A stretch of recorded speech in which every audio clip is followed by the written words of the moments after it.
हम चर्चा करेंगे। ठीक है, तो देखिए भाई, विस्थापन समीकरण तरंग का ये हो गया, y बराबर a sin omega T minus के एक्स, ये तरंग का विस्थापन समीकरण है। अब देखो इसमें ये रहता है कि भाई अगर आप y का, ये जो y है ना, इस y का t के रेस्पेक्ट में, ये देखो y जो है किसका फंक्शन है, ये t का फंक्शन है और x का फंक्शन है, तो यदि इसका t के रेस्पेक्ट में डिफरेंशिएशन कर दो और x के रेस्पेक्ट में डिफरेंशिएशन कर दो, तो यहां पर एक रिलेशन आता है, यहां पर एक समीकरण आएगा ऐसे करके। देखो y का अगर आप दो बार अवकलन करोगे ना टाइम के रेस्पेक्ट में, तो ये हो जाएगा मेरे भाई del two Y upon del T square, ये आ जाएगा। और ये del two Y upon del T square जो आएगा, del two Y upon del T square इस तरीके से आ जाएगा। और यहां पर आएगा, अगर टाइम के रेस्पेक्ट की बजाय आप कर दो एक्स के रेस्पेक्ट में, तो ये हो जाएगा del two Y upon del x square, इस तरीके से लिखा जाएगा। और यहां पर ये आ जाएगा, ये del two Y upon del x square आ गया। ये पार्शियल डेरिवेटिव है, थोड़ा आंशिक अवकलन है, इसका ध्यान रखना है। और यहां पर वी स्क्वायर का मल्टीप्लाई हो जाएगा, यहां पे किसका मल्टीप्लाई हो जाएगा, वी स्क्वायर का। तो ये जो समीकरण आपको बनेगा, ठीक है, ये वाला जो समीकरण बनता है इसको बोलते हैं तरंग का अवकल समीकरण। तो अगर तरंग का अवकल समीकरण कहीं पे आ रहा है, तो तरंग का अवकल समीकरण जो है वो इस तरीके से लिखा जाएगा, del two Y upon del T square बराबर में क्या लिखा जाएगा, V square into del two Y upon del x square, ये लिखा जाएगा। ये जो तरंग का समीकरण है ना, इसको बोल सकते हैं, ये क्या है, ये है 1D वेव, एक विमीय तरंग का अवकल समीकरण। तो ये 1D वेव का अवकल समीकरण है, या 1D वेव का डिफरेंशियल इक्वेशन है, एक विमीय तरंग का। तो ये एक विमीय तरंग का अवकल समीकरण है। तो एक विमीय तरंग का अगर अवकल समीकरण लिखोगे तो इस तरीके से लिखा जाएगा। ठीक है, जहां पर v क्या है, v तरंग वेग है, और v बराबर क्या होता है, v बराबर होता है ओमेगा अपॉन, v बराबर क्या होता है, ओमेगा अपॉन k होता है, या फिर ओमेगा अपॉन k को अगर इस तरीके से लैम्बडा इंटू एफ भी लिख सकते हैं इसको। ठीक है, तो इसको ऐसे भी लिखा जाएगा लैम्बडा इंटू एफ। तो जो आपका वेग है, तरंग का जो वेग है, वो इस तरीके से आ जाएगा, v बराबर ओमेगा अपॉन के, या v बराबर लैम्बडा इंटू एफ, इस तरीके से आ जाएगा। इसको तरंग वेग कहते हैं। तो ये वाली बात आप जरूर ध्यान रखोगे कि तरंग का जो समीकरण लिखा जाएगा, तरंग का जो अवकल, तरंग का जो विस्थापन समीकरण लिखा जाएगा, वो ऐसे लिखा जाएगा, y बराबर a sin omega T minus के एक्स। ठीक है, तो ये ऊपर वाला क्या है, ये ऊपर वाला जो है वो तरंग का विस्थापन समीकरण है। ये क्या है, तरंग का विस्थापन समीकरण है। तो तरंग का जो विस्थापन समीकरण आएगा वो इस तरीके से आएगा भाई मेरे, ये ध्यान रखना, ये तरंग का विस्थापन समीकरण है। ठीक है, और ये क्या है, ये तरंग का अवकल समीकरण है। तो ये अवकल समीकरण हो गया, ये विस्थापन समीकरण हो गया, और ये क्या है, ये तरंग वेग है। ये क्या है, तरंग वेग, ये तरंग वेग है, इस तरीके से आप इसको कह सकते हैं। इसमें एक बात जरूर ध्यान रखना, एक क्वेश्चन आरपीएससी में, या फिर हम कह सकते हैं कि जितने भी आपके second grade RPSC second grade का एक एग्जाम होता है, ठीक है, आरपीएस सेकंड ग्रेड के पेपर में इस तरीके का क्वेश्चन भी आ जाता है। कभी कभी ऐसे कहते थे कि यहाँ पे तरंग वेग के बारे में तो आप पता ही है, तरंग वेग, ये तो तरंग वेग हो गया, ये तरंग वेग हो गया है ना, ये तरंग वेग के बारे में आपको पता है। अब यहाँ पर क्या होगा, ये जब आपका तरंग प्रोपेगेट होती है, तरंग का संचरण होता है, तो तरंग के संचरण के दौरान क्या होता है कि भाई जो माध्यम के कण होते हैं वो एसएचएम करते हैं। तो माध्यम के कण जब एसएचएम करते हैं तो माध्यम के कणों का खुद का भी वेग आता है, माध्यम के कणों का खुद का भी क्या आता है, वेग आता है। तो माध्यम के कण का अगर हम वेग निकालें, ठीक है, ये विस्थापन समीकरण आ गया। अब यहाँ पे क्या निकालेंगे, माध्यम के कण का वेग। जब तरंग संचरित होती है तो तरंग जिस माध्यम में होकर संचरित होगी, तो माध्यम के कण का वेग, माध्यम के कण का वेग, तो तरंग जिस माध्यम में होकर संचरित हो रही है उस माध्यम के कण का वेग, ये इंपॉर्टेंट है, ध्यान रखना। किसका वेग निकाल रहे हैं अपन जो वेग लिख रहे हैं वो कण का वेग लिख रहे हैं, ना कि तरंग का वेग। ठीक है, तो कण का वेग अगर निकालोगे ना तो वो यहीं से निकलेगा। ये y है, y का अवकलन कर दो तो y बराबर क्या होगा, dy अपॉन dt, और dy अपॉन dt से जो वेग आएगा तो v बराबर हो जाएगा dy अपॉन dt, यहां से आ जाएगा, है ना, यहां से ये वेग आता है, तो वेग बराबर क्या आ जाएगा, dy अपॉन dt। तो ये dy अपॉन dt आ जाएगा, और dy अपॉन dt को अगर आप सॉल्व करोगे, यहां पर dy अपॉन dt आएगा इस तरीके से वेग। क्लियर है भाई। अब इसको जब आप सॉल्व करोगे तो dy अपॉन dt को सॉल्व कर लोगे, तो सॉल्व करने पर क्या आ जाएगा, v बराबर में आएगा, यहाँ पर अवकलन कर लो, तो अवकलन करोगे तो ये हो जाएगा a ओमेगा, और यहाँ पे आएगा cos ओमेगा t, और माइनस में क्या आ जाएगा, kx आ जाएगा। इस तरीके से ये जो वेग लिखा जाएगा ये कण का वेग आएगा। ये किसका वेग आएगा, कण का। और कौन से कण का वेग आएगा, माध्यम के कण का वेग आएगा। ठीक है, जिस माध्यम में तरंग संचरित हो रही है, क्योंकि माध्यम के जो कण होते हैं ना वो क्या करते हैं, एसएचएम करते हैं, गति तो नहीं करते। गति तो नहीं करते, अपनी जगह को छोड़ के एक जगह से दूसरी जगह नहीं जाते, लेकिन अपनी जगह पे वाइब्रेशन करते हैं, अपनी जगह पे दोलन करते हैं। तो जब वो दोलन करेगा कण, तो माध्यम के कण जब एसएचएम करेंगे तो उस एसएचएम के दौरान उस कण का जो वेग आएगा वो इस तरीके से लिखा जाएगा, और उसका जो अधिकतम कण का जो अधिकतम वेग आएगा, कण का जो मैक्सिमम वेलोसिटी आएगा, ठीक है, तो कण का मैक्सिमम वेलोसिटी, कण का जो मैक्सिमम वेलोसिटी आएगा उसका वैल्यू अगर आप यहां पे निकालोगे तो देखो कॉस का मैक्सिमम वैल्यू 1 होता है। तो कॉस का मैक्सिमम वैल्यू अगर आप 1 पुट कर दोगे तो v का मैक्सिमम वैल्यू फिर a ओमेगा बचेगा। क्या बचेगा? a omega. तो इस तरीके से आता है a ओमेगा, ठीक है। तो ये किसका वेग है? ये जो वेग है ये कण का अधिकतम वेग है। तो जब कोई भी तरंग किसी माध्यम में संचरित होती है तो माध्यम में जब संचरित होगी तो तरंग का वेग क्या लिखा जाएगा? ओमेगा अपॉन के लिखा जाएगा, और कण का अधिकतम वेग क्या आएगा? a इंटू ओमेगा आएगा। तो ये आयाम के पदों में आता है, ये आयाम पर डिपेंड करता है। तो ये लिखा जाएगा a इंटू ओमेगा, और ये क्या आ रहा है? ये आ रहा है ओमेगा अपॉन के आ रहा है। तो ये आवृत्ति और संचरण नियतांक के पर डिपेंड करेगा, ओमेगा अपॉन के आएगा, और इसका वैल्यू क्या आएगा? a इंटू ओमेगा आएगा। ये बात आप जरूर ध्यान रखिएगा। आरपीएससी में ऐसा सवाल पूछा जाता है, या आप कह सकते हो राजस्थान सिलेक्शन बोर्ड भी ऐसा सवाल पूछ लेता है कि बताइए कोई स्थिति ऐसी है कि जैसे कोई तरंग जो है किसी माध्यम में होकर संचरित हो रही है, तो वहां पर क्या हो रहा है कि तरंग का वेग अगर कण के अधिकतम वेग का 3 गुना आ रहा है, कण के अधिकतम वेग का 4 गुना आ रहा है, तो उस तरंग की तरंग दैर्ध्य ज्ञात करो। एक सवाल इस तरीके से आता है। तो देखिए एक सवाल बताते हैं आपको, क्या क्वेश्चन आता है। क्वेश्चन किस तरीके से बनेगा? क्वेश्चन ये बनेगा कि भाई आपके पास ये आरपीएससी का सवाल है। आरपीएससी यहां पर कैसे सवाल पूछेगी?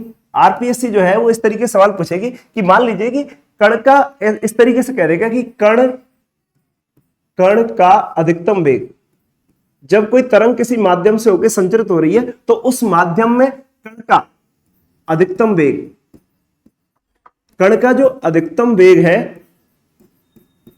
तरंग वेग का 3 गुना है या 4 गुना है, ठीक है। ये दे रखा है तरंग वेग का 4 गुना, तरंग वेग का 4 गुना है, ऐसे कह सकते हैं तरंग वेग का 4 गुना है। तो ये यहीं पे यही हो गया कि तरंग वेग का 4 गुना हो गया, ठीक है। तो उस तरंग की तरंग दैर्ध्य ज्ञात करो। तरंग दैर्ध्य क्या होती है? वेवलेंथ।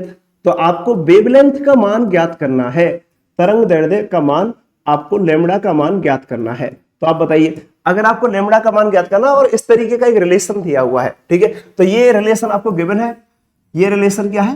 गिवन है, और आपको तरंग दैर्ध्य का मान ज्ञात करना है। तो आप क्या लगा दोगे? आप यही लगा दोगे भाई, अभी आपने क्या बताया? अभी हमने ये बता दिया कि भाई कण का जो अधिकतम वेग होता है वो कितना होता है? a ओमेगा होता है, और तरंग का जो वेग आता है वो क्या आता है? तरंग का वेग जो आता है वो आता है ओमेगा अपॉन के। तो इन दोनों में जो रिलेशन दे रखा है वो ठोक दो, ठीक है। तो आप क्या कहोगे? यहाँ पे क्या हो जाएगा? देखिए यहां पर हम इस तरीके से कह देंगे कि हमें दे रखा है कण का अधिकतम वेग, तो कण का अधिकतम वेग क्या होगा? कण का अधिकतम वेग हो जाएगा, कण का अधिकतम वेग, तो कण का अधिकतम वेग क्या होगा? a omega. तो ये हो जाएगा a ओमेगा। ये कितने गुना है? तरंग वेग का 4 गुना है, तो ये हो जाएगा 4 ओमेगा अपॉन के। इस तरीके से आ जाएगा। अब इसको हम सॉल्व कर लेंगे, सॉल्व करेंगे तो यहां से क्या आ जाएगा? यहां से लैम्बडा का मान निकल के आ जाएगा। तो अब हम क्या लिख सकते हैं? देखो k बराबर क्या होता है? k बराबर होता है 2 पाई अपॉन लैम्बडा। तो ओमेगा से ओमेगा कट गया, तो a बराबर क्या हो गया? 4, और k का वैल्यू क्या हो गया? 2 पाई अपॉन लैम्बडा। तो यहां से इसको आप सॉल्व करोगे तो यहां से सॉल्व करने पर क्या हो जाएगा? इसको इधर ले जाओ आप, ये लैम्बडा ऊपर चला जाएगा। तो ये लैम्बडा अगर ऊपर चला गया, ये लैम्बडा यहाँ पे आ जाएगा। अब लैम्बडा अगर ऊपर चला गया तो ये हो जाएगा आपका 4 लैम्बडा इज इक्वल टू क्या हो जाएगा? 2 पाई a, 2 पाई हो जाएगा। तो लैम्बडा इज इक्वल टू क्या हो जाएगा? पाई a by 2, pi a by 2। तो इस तरीके से आपका आंसर आ जाएगा। तो ये इतनी तरंग दैर्ध्य की आपको तरंग लेनी पड़ेगी, तो उस तरंग के लिए ये रिलेशन एस्टेब्लिश होगा कि कण का अधिकतम वेग तरंग वेग का 4 गुना है। ऐसे करके क्वेश्चन दिया जा सकता है कि कण का अधिकतम वेग जो है वो तरंग वेग का 3 गुना है, ऐसे भी आ सकता है, 4 गुना है, ऐसे भी आ सकता है, 6 गुना है, ऐसे भी आ सकता है। तो ये क्वेश्चन काफी इंपॉर्टेंट है, ये क्वेश्चन जो है काफी जगह एग्जाम में पूछा गया है, ठीक है। तो ये आप जरूर ध्यान रखोगे। तो अधिकतम कण का अधिकतम वेग कितना आता है? a ओमेगा आता है, और तरंग वेग जो आता है वो क्या आता है? ओमेगा अपॉन के आता है। तो इन दोनों को अगर आप इस तरीके से रिलेशन के हिसाब से एस्टेब्लिश करना है कि अधिकतम वेग बराबर तरंग वेग का 4 गुना दे रखा है, तो 4 गुना तरंग वेग लिख दिया। तरंग वेग क्या होगा, ओमेगा अपॉन के हो जाएगा। के बराबर क्या हो गया भाई, 2 पाई अपॉन लैम्डा हो गया। ओमेगा से ओमेगा कट गया, यहाँ पे ओमेगा से ओमेगा हमने काट दिया था, ठीक है। तो ओमेगा से ओमेगा काट दिया, तो यहाँ पे क्या हो जाएगा, ए बराबर में 4 और के बराबर क्या होता है, 2 पाई अपॉन लैम्डा होता है। लैम्डा को हम ऊपर ले गए तो ये हो जाएगा 4 लैम्डा अपॉन 2 पाई, इसका मल्टीप्लाई कर दिया तो 4 लैम्डा इज इक्वल टू 2 पाई ए हो गया। तो यहां से आप सॉल्व करोगे तो ये आपका पाई ए बाई 2 आ गया। तो लैम्डा का वैल्यू पाई ए बाई 2 आ गया। तो ये वाला रिलेशन काफी इंपॉर्टेंट है, ठीक है। तो ये रिजल्ट आया है इस रिलेशन से, ठीक है। और ये रिलेशन में केवल ये फॉर्मूले आपको दो पता होने चाहिए कि भाई तरंग वेग का फॉर्मूला ओमेगा अपॉन के होता है और अधिकतम वेग का फॉर्मूला, कण के अधिकतम वेग का फॉर्मूला, कण के अधिकतम वेग का फॉर्मूला ओमेगा इंटू ए होता है। क्लियर? तो ये पॉइंट क्लियर होना चाहिए। आगे बात करते हैं, देखिए तो आपको ये वाली बातें हमने बता दी। अब इससे आगे हम ध्वनि तरंग का डिस्कशन करेंगे। तो नेक्स्ट टॉपिक हमारा जो है वो साउंड वेव है। नेक्स्ट टॉपिक हमारा जो है वो क्या है, नेक्स्ट टॉपिक हमारा है साउंड वेव, ध्वनि तरंग। तो अगला जो डिस्कशन होगा वो ध्वनि तरंग के ऊपर होगा, साउंड वेव के ऊपर होगा, साउंड वेव या ध्वनि तरंग, ठीक है। तो नेक्स्ट टॉपिक अपना साउंड वेव है या ध्वनि तरंग है। तो सबसे पहले ये बात आती है कि भाई जो साउंड वेव के बारे में हम बात करते हैं, ठीक है। सबसे पहले तो आपको ये बता दें कि साउंड वेव का जो नेचर होता है, देखो साउंड वेव का जो नेचर रहेगा वो किस तरीके का रहेगा। अगर हम साउंड वेव की बात करते हैं, ध्वनि तरंगों की बात करते हैं, तो ध्वनि तरंगों की प्रकृति कैसी होती है, ये ध्वनि तरंगें अनुदैर्घ्य होती हैं या अनुप्रस्थ होती हैं, ये वाली बात आपकी क्लियर होनी चाहिए। सबसे पहला पॉइंट तो सबसे पहला पॉइंट तो यही है कि भाई जो आपकी ध्वनि तरंगें होती हैं वो अनुप्रस्थ प्रकृति की होती है। कैसी होती है, अनुप्रस्थ या अनुदैर्घ्य। तो ये अनुप्रस्थ नहीं होती, ध्यान रखना, अनुदैर्घ्य प्रकृति की होती है। तो ये जो ध्वनि तरंग होती है वो अनुदैर्घ्य प्रकृति की होती है, ठीक है। तो ये अनुदैर्घ्य प्रकृति की होती है, ये जरूर से जरूर ध्यान रखना है आपको। इनकी जो प्रकृति होती है वो कैसी होती है, अनुदैर्घ्य होती है, ना कि अनुप्रस्थ। ओके, अनुप्रस्थ नहीं होती है। इनमें जो माध्यम के कण होते हैं वो तरंग संचरण की दिशा के अनुदिश कंपन करते हैं। तो ये अनुदैर्घ्य प्रकृति होती है या लॉन्गिट्यूडनल होती है। कैसी होती है, लॉन्गिट्यूडनल वेव होती है इन नेचर, लॉन्गिट्यूडनल वेव। तो ये लॉन्गिट्यूडनल होती है, ठीक है, लॉन्गिट्यूडनल इन नेचर, ऐसे बोल सकते हैं कि इनकी जो प्रकृति होती है वो अनुदैर्घ्य टाइप की होती है, ठीक है। तो ये नेचर में अनुदैर्घ्य टाइप की होती है, या फिर हम इसको इस तरीके से कह सकते हैं कि इनकी जो नेचर होती है वो अनुदैर्घ्य होती है, ठीक है। तो ये रहेगा लॉन्गिट्यूडनल नेचर होती है। एक बात तो ये आपको ध्यान रखना है इसका, ठीक है, साउंड वेव के बारे में। दूसरी बात ये होती है कि भाई जब हम साउंड वेव की बात करते हैं तो साउंड वेव जो होती है वो ठोस, द्रव, गैस तीनों में प्रोपेगेट कर सकती है। ठोस, द्रव और गैस तीनों में इसका प्रोपेगेशन होता है। तो ये वाली बात भी काफी इंपॉर्टेंट है कि क्योंकि ठोस, द्रव, गैस तीनों में अनुदैर्घ्य तरंगों का प्रोपेगेशन होता है, संचरण होता है। तो ठोस, द्रव और गैस तीनों माध्यम में, ठीक है, तीनों माध्यम में इनका संचरण होता है, तीनों माध्यम में इनका संचरण हो सकता है,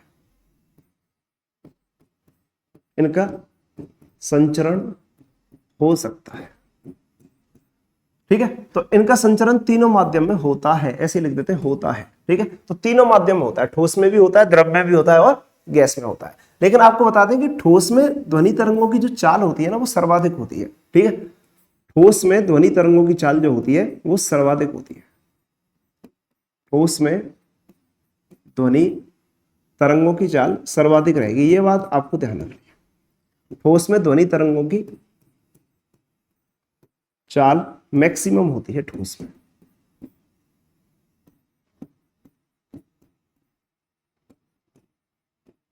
तो ठोस में ध्वनि तरंगों की चाल जो होती है वो सर्वाधिक होती है, ठीक है। तो ठोस में ध्वनि तरंगों की चाल सर्वाधिक होती है क्योंकि ठोस के कण जो होते हैं वो पास पास होते हैं, काफी पास पास। तो ऊर्जा का संचरण जो होता है ना, जब कंपन होते हैं तो एक कण से दूसरे कण में ऊर्जा का स्थानांतरण फटाफट होता है, तो फटाफट होता है। तो इसलिए इसमें ध्वनि तरंगों में जो चाल होती है ना, ध्वनि तरंगों की जो चाल होती है वो ठोसों में सर्वाधिक होती है। ये वाली बात आपकी क्लियर होनी चाहिए। ओके, तो ये रहेगा।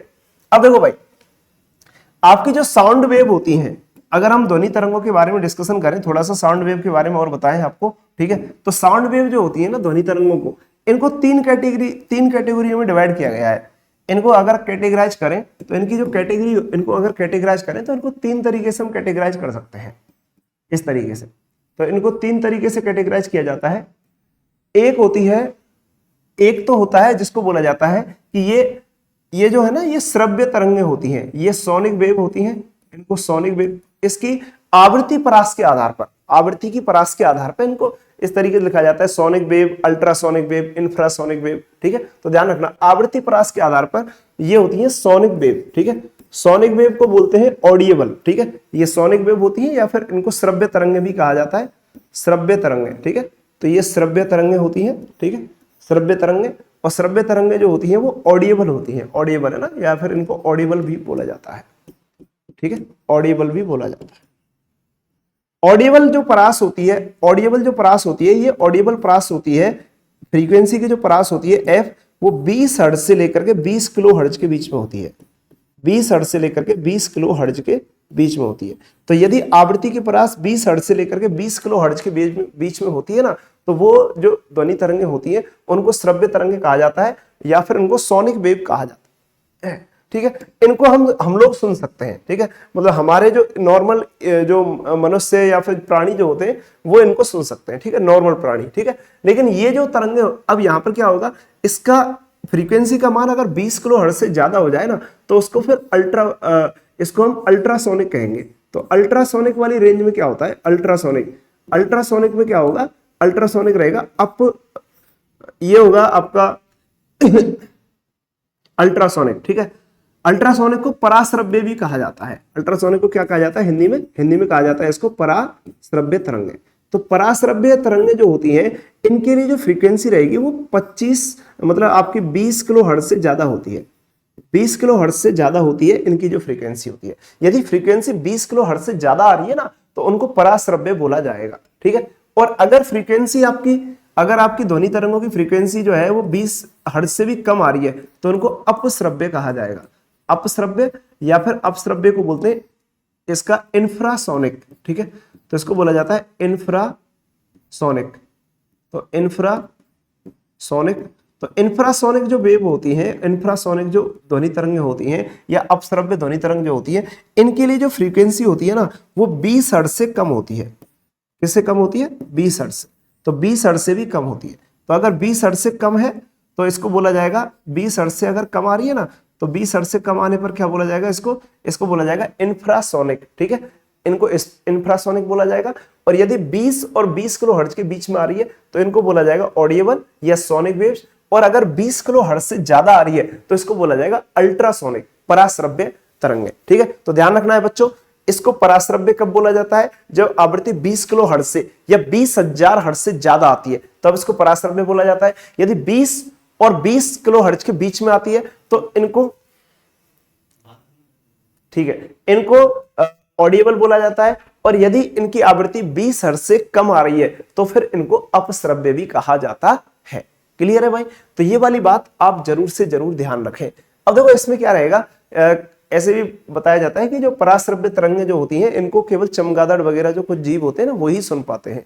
और ये जो 20 हर्ट्ज से कम वाली होती है, इनको स्नैक्स वगैरह जो होते हैं ना, सांप वगैरह जो होते हैं, वही महसूस कर पाते हैं, रियलाइज कर पाते हैं।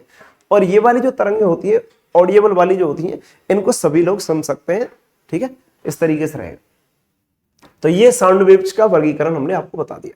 अब साउंड वेव का वर्गीकरण आपको बता दिया, ये भी आपको पता लग गया कि भाई ठोसों में साउंड वेव जो होती है, ध्वनि तरंगें जो होती है, वो ठोसों में इनकी चाल सर्वाधिक रहेगी और ठोस, द्रव, गैस तीनों में जा सकती है। और ये अनुदैर्ध्य प्रकृति की होती है। ठीक है, अब देखो इनके लिए क्या चाहिए, इनके लिए माध्यम जरूर चाहिए। ठीक है, ये बिना माध्यम के नहीं जाती है, मतलब निर्वात में ध्वनि तरंगें संचरित ही नहीं हो सकती, निर्वात में आप ध्वनि को सुन ही नहीं सकते। ठीक है, तो इसलिए आपको जरूर ये बात ध्यान रखनी है कि निर्वात में ध्वनि तरंगों को नहीं सुना जा सकता है। ठीक है, निर्वात में ध्वनि तरंगों को नहीं सुना जा सकता है। तो निर्वात में इनका संचरण नहीं होता है, निर्वात में इनका संचरण नहीं हो सकता। तो निर्वात में इनका संचरण नहीं हो सकता। ठीक है, संचरण नहीं हो सकता, निर्वात में इनका संचरण नहीं हो सकता है। क्यों? क्योंकि इनके लिए माध्यम की जरूरी है, इनके लिए माध्यम की आवश्यकता होती है। और अगर इनके लिए माध्यम की आवश्यकता होती है तो हम ऐसे कह सकते हैं कि निर्वात में इनका संचरण जो है वो कभी नहीं होगा। ठीक है, क्या हो गया भाई?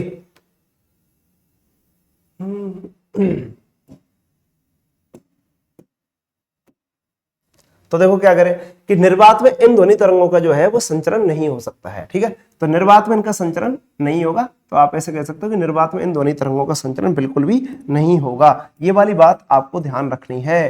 क्लियर है भाई? तो ये रहेगा कि ध्वनि तरंगों का संचरण कहां हो सकता है? केवल और केवल माध्यम में हो सकता है। और माध्यम क्या हो सकता है? ठोस, द्रव और गैस, तीनों प्रकार के माध्यमों में ये इनका संचरण हो सकता है। ये कौन सी प्रकृति की है? ये अनुदैर्ध्य प्रकृति की है, ठीक है। और ठोसों में इनकी चाल जो होती है वो सर्वाधिक होती है, क्योंकि ठोस के कण क्या होते हैं? ज्यादा पास पास होते हैं। तो ऊर्जा का स्थानांतरण, कंपन, जब कण कंपन करते हैं ना, तो एक कण से दूसरे कण में फटाफट हो जाता है। तो इसलिए यहाँ पे क्या रहेगा? ध्वनि तरंगों में इनकी चाल ज्यादा रहेगी, ठीक है। एक बात आपको ये जरूर ध्यान रखनी है।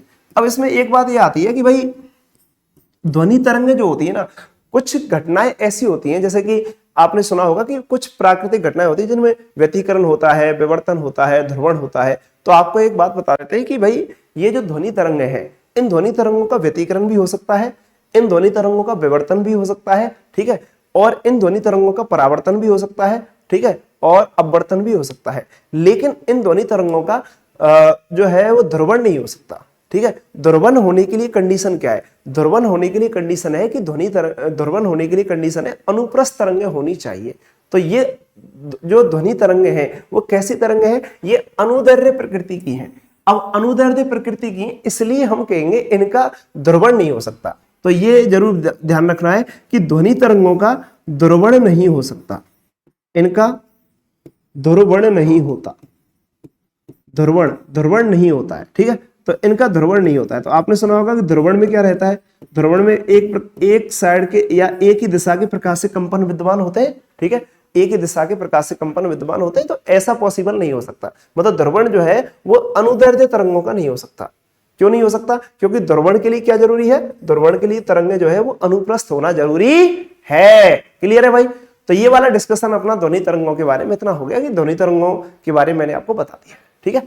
अब हम ध्वनि तरंगों के वेग के बारे में डिस्कस करेंगे। देखिए, तो इससे आगे हम डिस्कस किसके बारे में करेंगे? ध्वनि तरंगों के वेग के बारे में।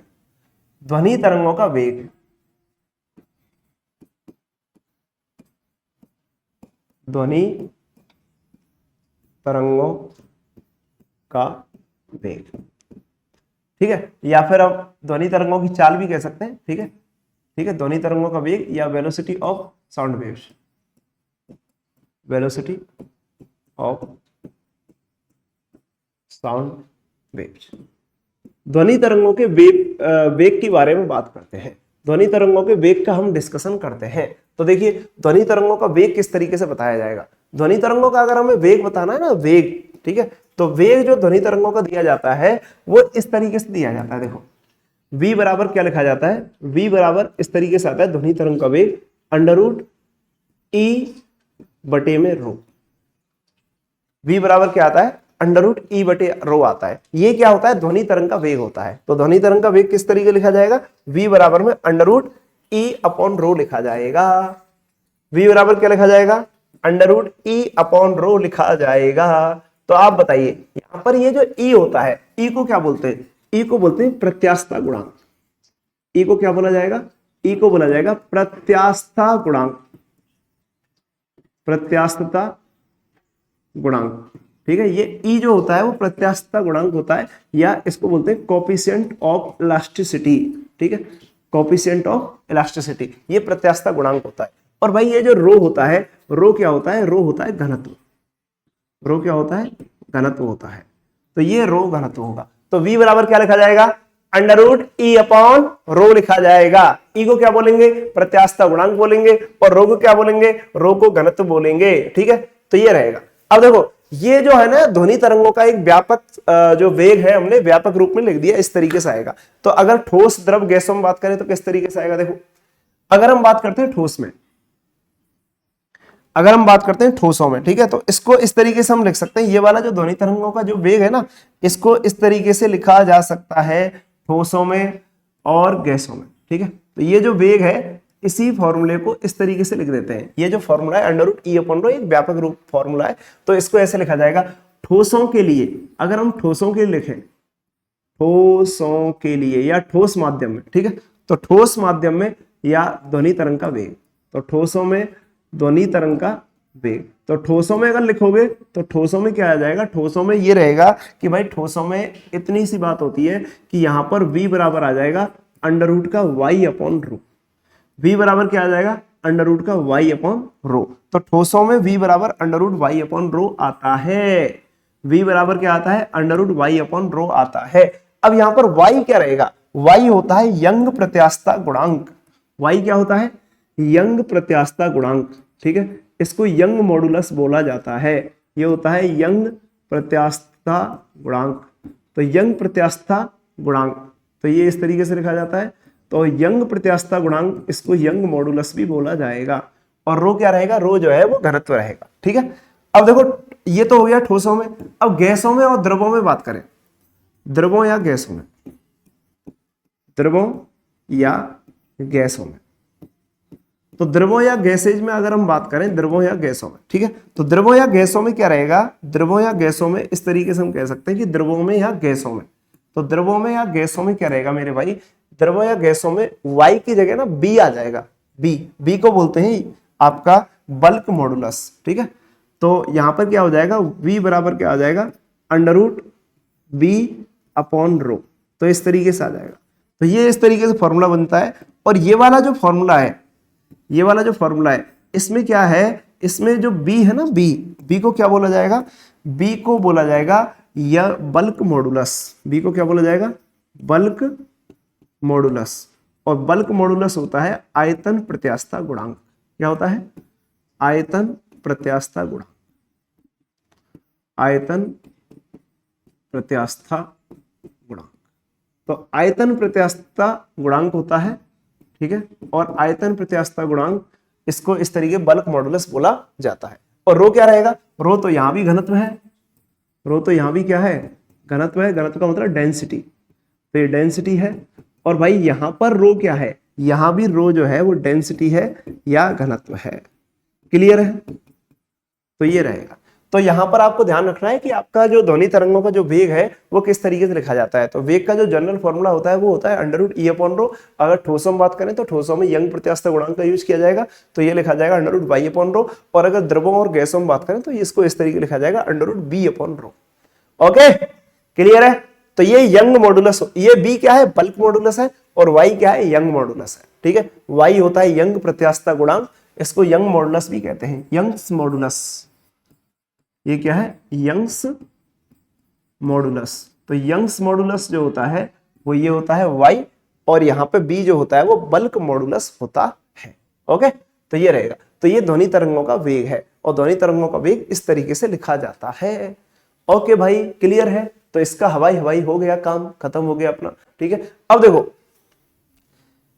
ये वाला यहां से क्वेश्चन जो है वो डायरेक्ट आ जाता है कभी कभी एग्जाम में। ये ना, ये क्वेश्चन डायरेक्ट पूछ ले जाते हैं कि ध्वनि तरंग का जो वेग होगा वो ठोस माध्यम में क्या रहेगा। कोई छड़ है, कोई ठोस छड़ है, तो उस ठोस छड़ में अगर ध्वनि तरंग का वेग पूछा जाए तो ये क्या लगा, ये लगेगा under root Y upon rho. तो ये ठोस छड़ में आएगा, किसमें आएगा, ठोस छड़ में। ठीक है, तो यहाँ पे लिख देता है, अगर कभी कभी छड़ वगैरह से रिलेटेड भी पूछ लिया जाए ठोसों में, या फिर हम ऐसे कह सकते हैं कि ठोस छड़ में। ठीक है, ठोस छड़ में, सॉलिड रॉड में। ठीक है, तो सॉलिड रॉड में अगर आप ध्वनि तरंग का वेग पूछना चाहते हो तो क्या लग जाएगा, v बराबर under root Y upon rho लग जाएगा। और यदि द्रव और गैस में लिखना चाहते हो तो v बराबर क्या लग जाएगा, under root B upon rho लग जाएगा। ठीक है, अब देखो गैसों में ध्वनि तरंग के वेग की हम बात करते हैं, गैसों में। ठीक है, गैसेज की अगर बात करें आगे ना, गैसेज के लिए कुछ फॉर्मूले जो है ना दिए गए थे। तो देखो गैसों में ध्वनि तरंग की चाल के लिए कुछ परिकल्पनाएं दी थी। एक आदमी आया था जिसका नाम था न्यूटन। ठीक है, तो न्यूटन ने एक परिकल्पना दी थी, और फिर वो परिकल्पना गलत निकली थी।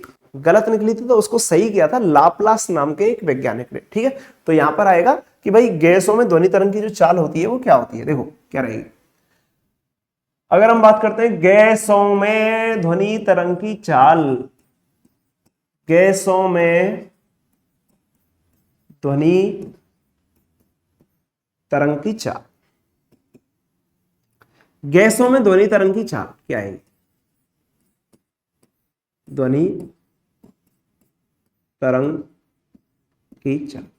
देखो गैसों में ध्वनि तरंग की चाल के लिए कुछ परिकल्पनाएं दी थी। ठीक है, एक परिकल्पना जो दी गई थी वो दी गई न्यूटन की परिकल्पना। ठीक है, न्यूटन की परिकल्पना दी थी सबसे पहले। तो गैसों में ध्वनि तरंग की चाल ज्ञात करने के लिए कौन सी परिकल्पना आई थी? गैसों में ध्वनि तरंग की चाल ज्ञात करने के लिए एक परिकल्पना आई थी जो थी न्यूटन की परिकल्पना। तो ध्वनि तरंग की क्या निकालनी है? हमको चाल निकालनी है। किस में निकालनी है? गैसों में निकालनी है। तो गैसों में ध्वनि तरंग की चाल निकालने के लिए एक परिकल्पना आई थी, वो क्या थी? न्यूटन की परिकल्पना। ठीक है, तो ये जो चाल ज्ञात करने के लिए किसकी परिकल्पना आई? न्यूटन की परिकल्पना। न्यूटन की परिकल्पना आई। ठीक है, इस तरीके से हम कह सकते हैं कि यहां पर चाल ज्ञात करने के लिए एक परिकल्पना आई और वो परिकल्पना आई थी न्यूटन की परिकल्पना। ठीक है, न्यूटन साहब आए पहले। न्यूटन की परिकल्पना, न्यूटन ने क्या कहा था? न्यूटन ने यह कहा था कि भाई न्यूटन की परिकल्पना क्या थी? न्यूटन की क्या परिकल्पना थी? न्यूटन ने यह कहा था कि ध्वनि तरंगों का जो संचरण होता है किसी माध्यम में, जब किसी गैस में ध्वनि तरंगों का संचरण होता है तो गैस में ध्वनि तरंगों का संचरण एक समतापी प्रक्रम है। इन्होंने क्या कहा था? इन्होंने यह कहा था कि गैस का संचरण किसी भी मतलब ध्वनि का संचरण किसी माध्यम में या किसी गैस में, तो ऐसे कहा था कि गैस माध्यम में या गैस में ध्वनि का संचरण, ध्वनि तरंग का संचरण, तो ध्वनि का जो संचरण होता है वह एक समतापी प्रक्रम है। संचरण कैसा प्रक्रम है? समतापी प्रक्रम है। समतापी प्रक्रम है। समतापी प्रक्रम है। समतापी मतलब आइसोथर्मल प्रोसेस है। कैसा प्रोसेस है? आइसोथर्मल प्रोसेस है। तो न्यूटन ने इतना कहा था, ये आपको ध्यान रखना, ये काफी इंपॉर्टेंट है। न्यूटन के अकॉर्डिंग ध्वनि तरंगों का जो संचरण होता है वो कैसा प्रोसेस है? ये समतापी प्रक्रम है। कैसा प्रक्रम है? समतापी, जिसमें टेम्परेचर का मान नियत रहेगा।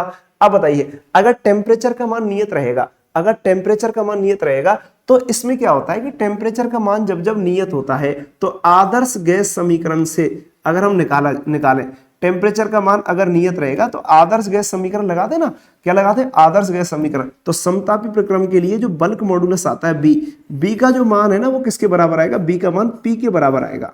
और पी क्या होता है यहाँ पे? पी होता है यहाँ पे दाब। पी होता है दाब। ठीक है, तो आप क्या देख रहे हो कि भाई अगर न्यूटन की परिकल्पना में गैस में ध्वनि का जो संचरण होता है, भाई गैस माध्यम है, गैस माध्यम में ध्वनि चलेगी तो ध्वनि का संचरण होगा, ध्वनि तरंग का संचरण होगा तो कौन सा प्रक्रम है? समतापी प्रक्रम है। तो समतापी प्रक्रम के लिए बी का मान जो आता है वो पी के बराबर आता है।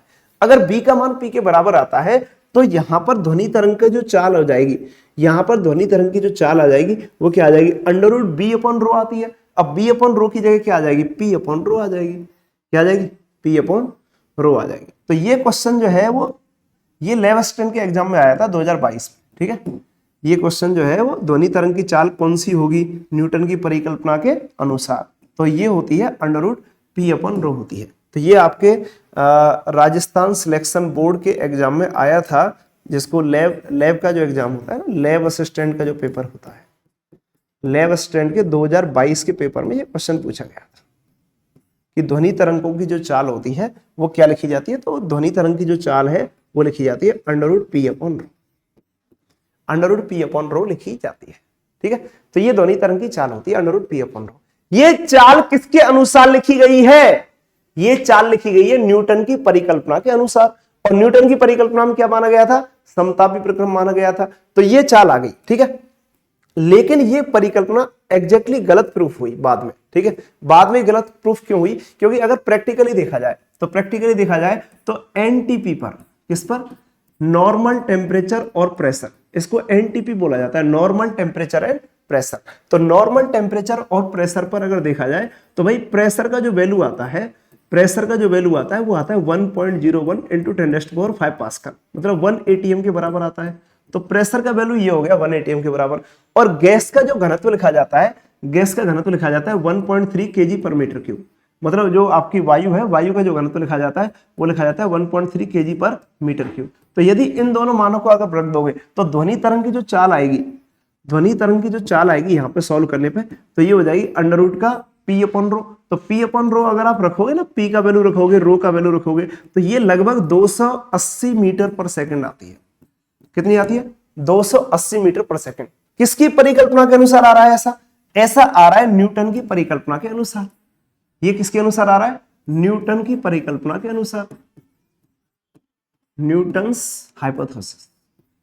परिकल्पना को हाइपोथेसिस कहते हैं। ठीक है, तो न्यूटन की हाइपोथेसिस के अकॉर्डिंग, के अनुसार, तो न्यूटन की परिकल्पना के अनुसार जो चाल आ रही है ध्वनि की वो कितनी आ रही है, 280 मीटर पर सेकंड आ रही है।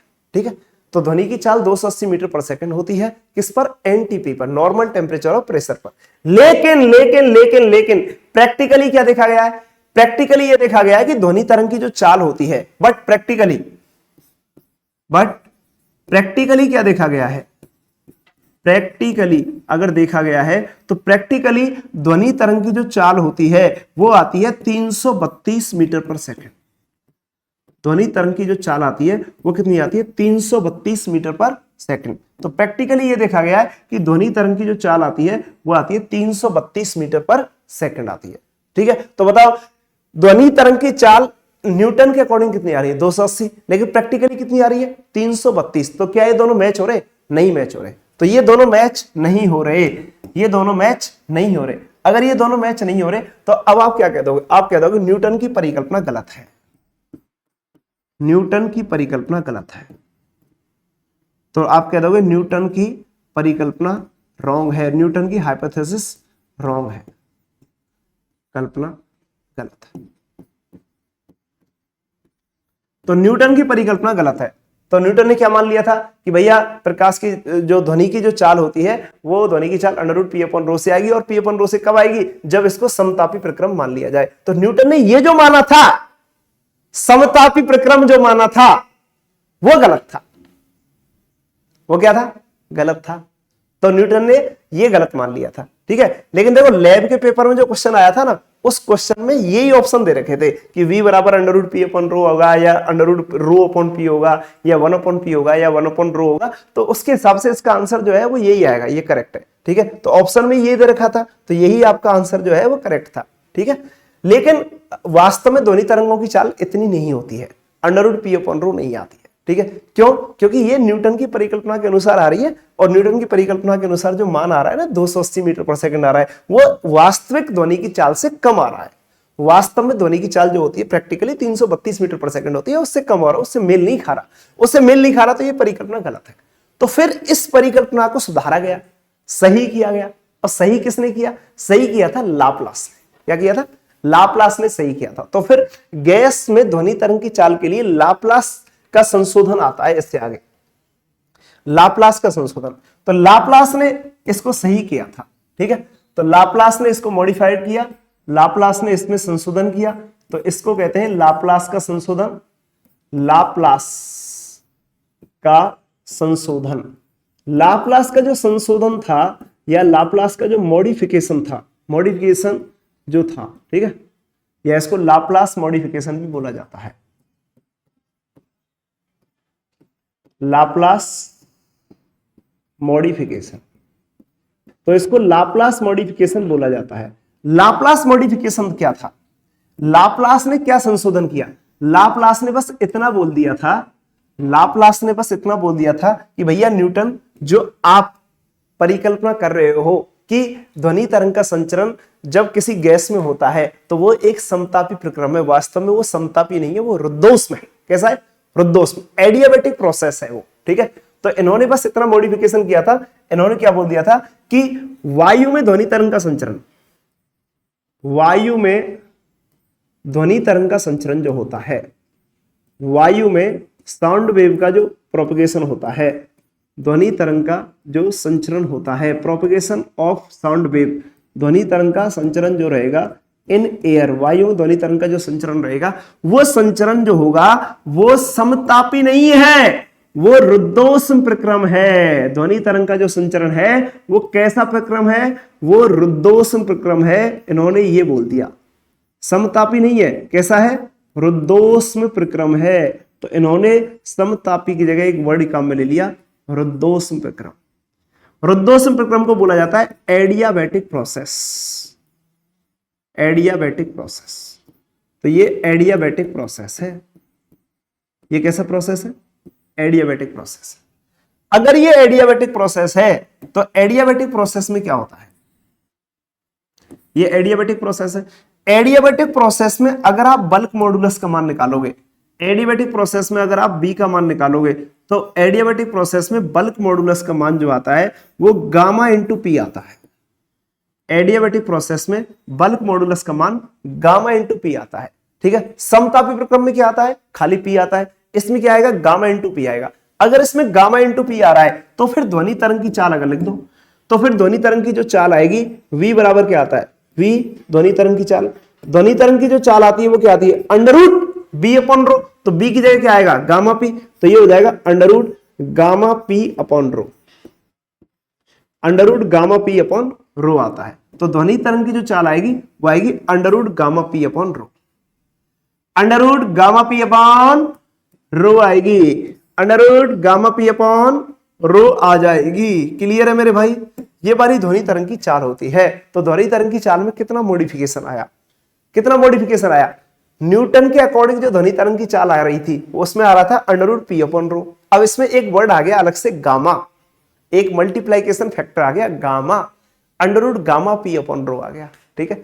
अच्छा ये गामा क्या होता है, ठीक है, गामा क्या होता है इसके बारे में भी हमको पता होना चाहिए, ठीक है। तो गामा की फिजिक्स, गामा की जो थ्योरी है वो क्या है वो मैं आपको बता देता हूं। देखो ये इस तरीके से होता है कि आपकी जो एडियाबैटिक प्रोसेस होती है ना, आपकी जो एडियाबैटिक प्रोसेस होती है, ठीक है, एडियाबैटिक प्रोसेस, एडियाबैटिक प्रोसेस का मतलब होता है रुद्धोष्म प्रक्रम। एडियाबैटिक प्रोसेस, एडियाबैटिक प्रोसेस को बोला जाता है रुद्धोष्म प्रक्रम। रुद्धोष्म प्रक्रम ऐसा प्रक्रम होता है जिसमें ना तो निकाय ऊष्मा लेता है ना ऊष्मा छोड़ता है। मतलब इसमें क्या रहेगा, इसमें डेल्टा क्यू का मान 0 आता है। मतलब निकाय द्वारा ली गई ऊष्मा या निकाय द्वारा परिवेश को दी गई ऊष्मा शून्य होती है, मतलब ऊष्मा का कोई आदान प्रदान नहीं होता है। ये रुद्धोष्म प्रक्रम में होता है। रुद्धोष्म जैसे नाम आ रहा ना, ऊष्मा रुद्ध हो गई, ऊष्मा रुद्ध हो गई, रुद्धोष्म मतलब ऊष्मा रुद्ध हो गई, मतलब ऊष्मा अवरुद्ध हो गई, ऊष्मा का कोई आदान प्रदान होगा ही नहीं। तो ये डेल्टा क्यू बराबर 0 आता है। अब डेल्टा क्यू बराबर 0 ये प्रक्रम होता है, इसको एडियाबैटिक प्रोसेस कहते हैं, ठीक है। अब एडियाबैटिक प्रोसेस में क्या रहेगा, इसमें जो गैस का जो लॉ लिखा जाता है, गैस का जो समीकरण लिखा जाता है, तो गैस का जो इक्वेशन लिखा जाता है, ठीक है, वो ऐसे नहीं लिखा जाता पीवी बराबर एनआरटी, इसमें लिखा जाता है पी इंटू बी की पावर गामा बराबर कॉन्स्टेंट। गैस लॉ इस तरीके से आता है P इंटू बी की पावर गामा बराबर कॉन्स्टेंट। तो P इंटू बी की पावर गामा बराबर कॉन्स्टेंट आता है, या इसको और मॉडिफाइड करके अगर लिखें तो ये इस तरीके से लिखा जाएगा, या इसको ऐसे भी लिख सकते हैं T इंटू बी की पावर गामा -1 बराबर कॉन्स्टेंट, T इंटू बी की पावर गामा -1 बराबर कॉन्स्टेंट, ऐसे भी लिखा जा सकता है। या इसको और मॉडिफाइड करके लिखें तो ऐसे लिखा जा सकता है P की power 1 minus gamma into T की पावर गामा बराबर कॉन्स्टेंट, इस तरीके से लिख सकते हैं। तो ये इसमें गैस का लॉ आता है, इसको इस तरीके से लिखा जाता है, या तो ऐसे लिख लो P इंटू बी की पावर गामा बराबर कॉन्स्टेंट, या ऐसे लिख लो T इंटू बी की पावर गामा -1 बराबर कॉन्स्टेंट, या ऐसे लिख लो P की power 1 minus gamma into T की पावर गामा बराबर कॉन्स्टेंट। तो ये तब आता है जब एडियाबैटिक प्रोसेस होता है, डेल्टा क्यू का वैल्यू 0 होता है। तो यहां पर क्या रहेगा, यहां पर ये जो गामा है ना, गामा, गामा जो होता है वो होता है पॉइसन रेशियो, और गामा बराबर होता है सीपी अपॉन सीबी।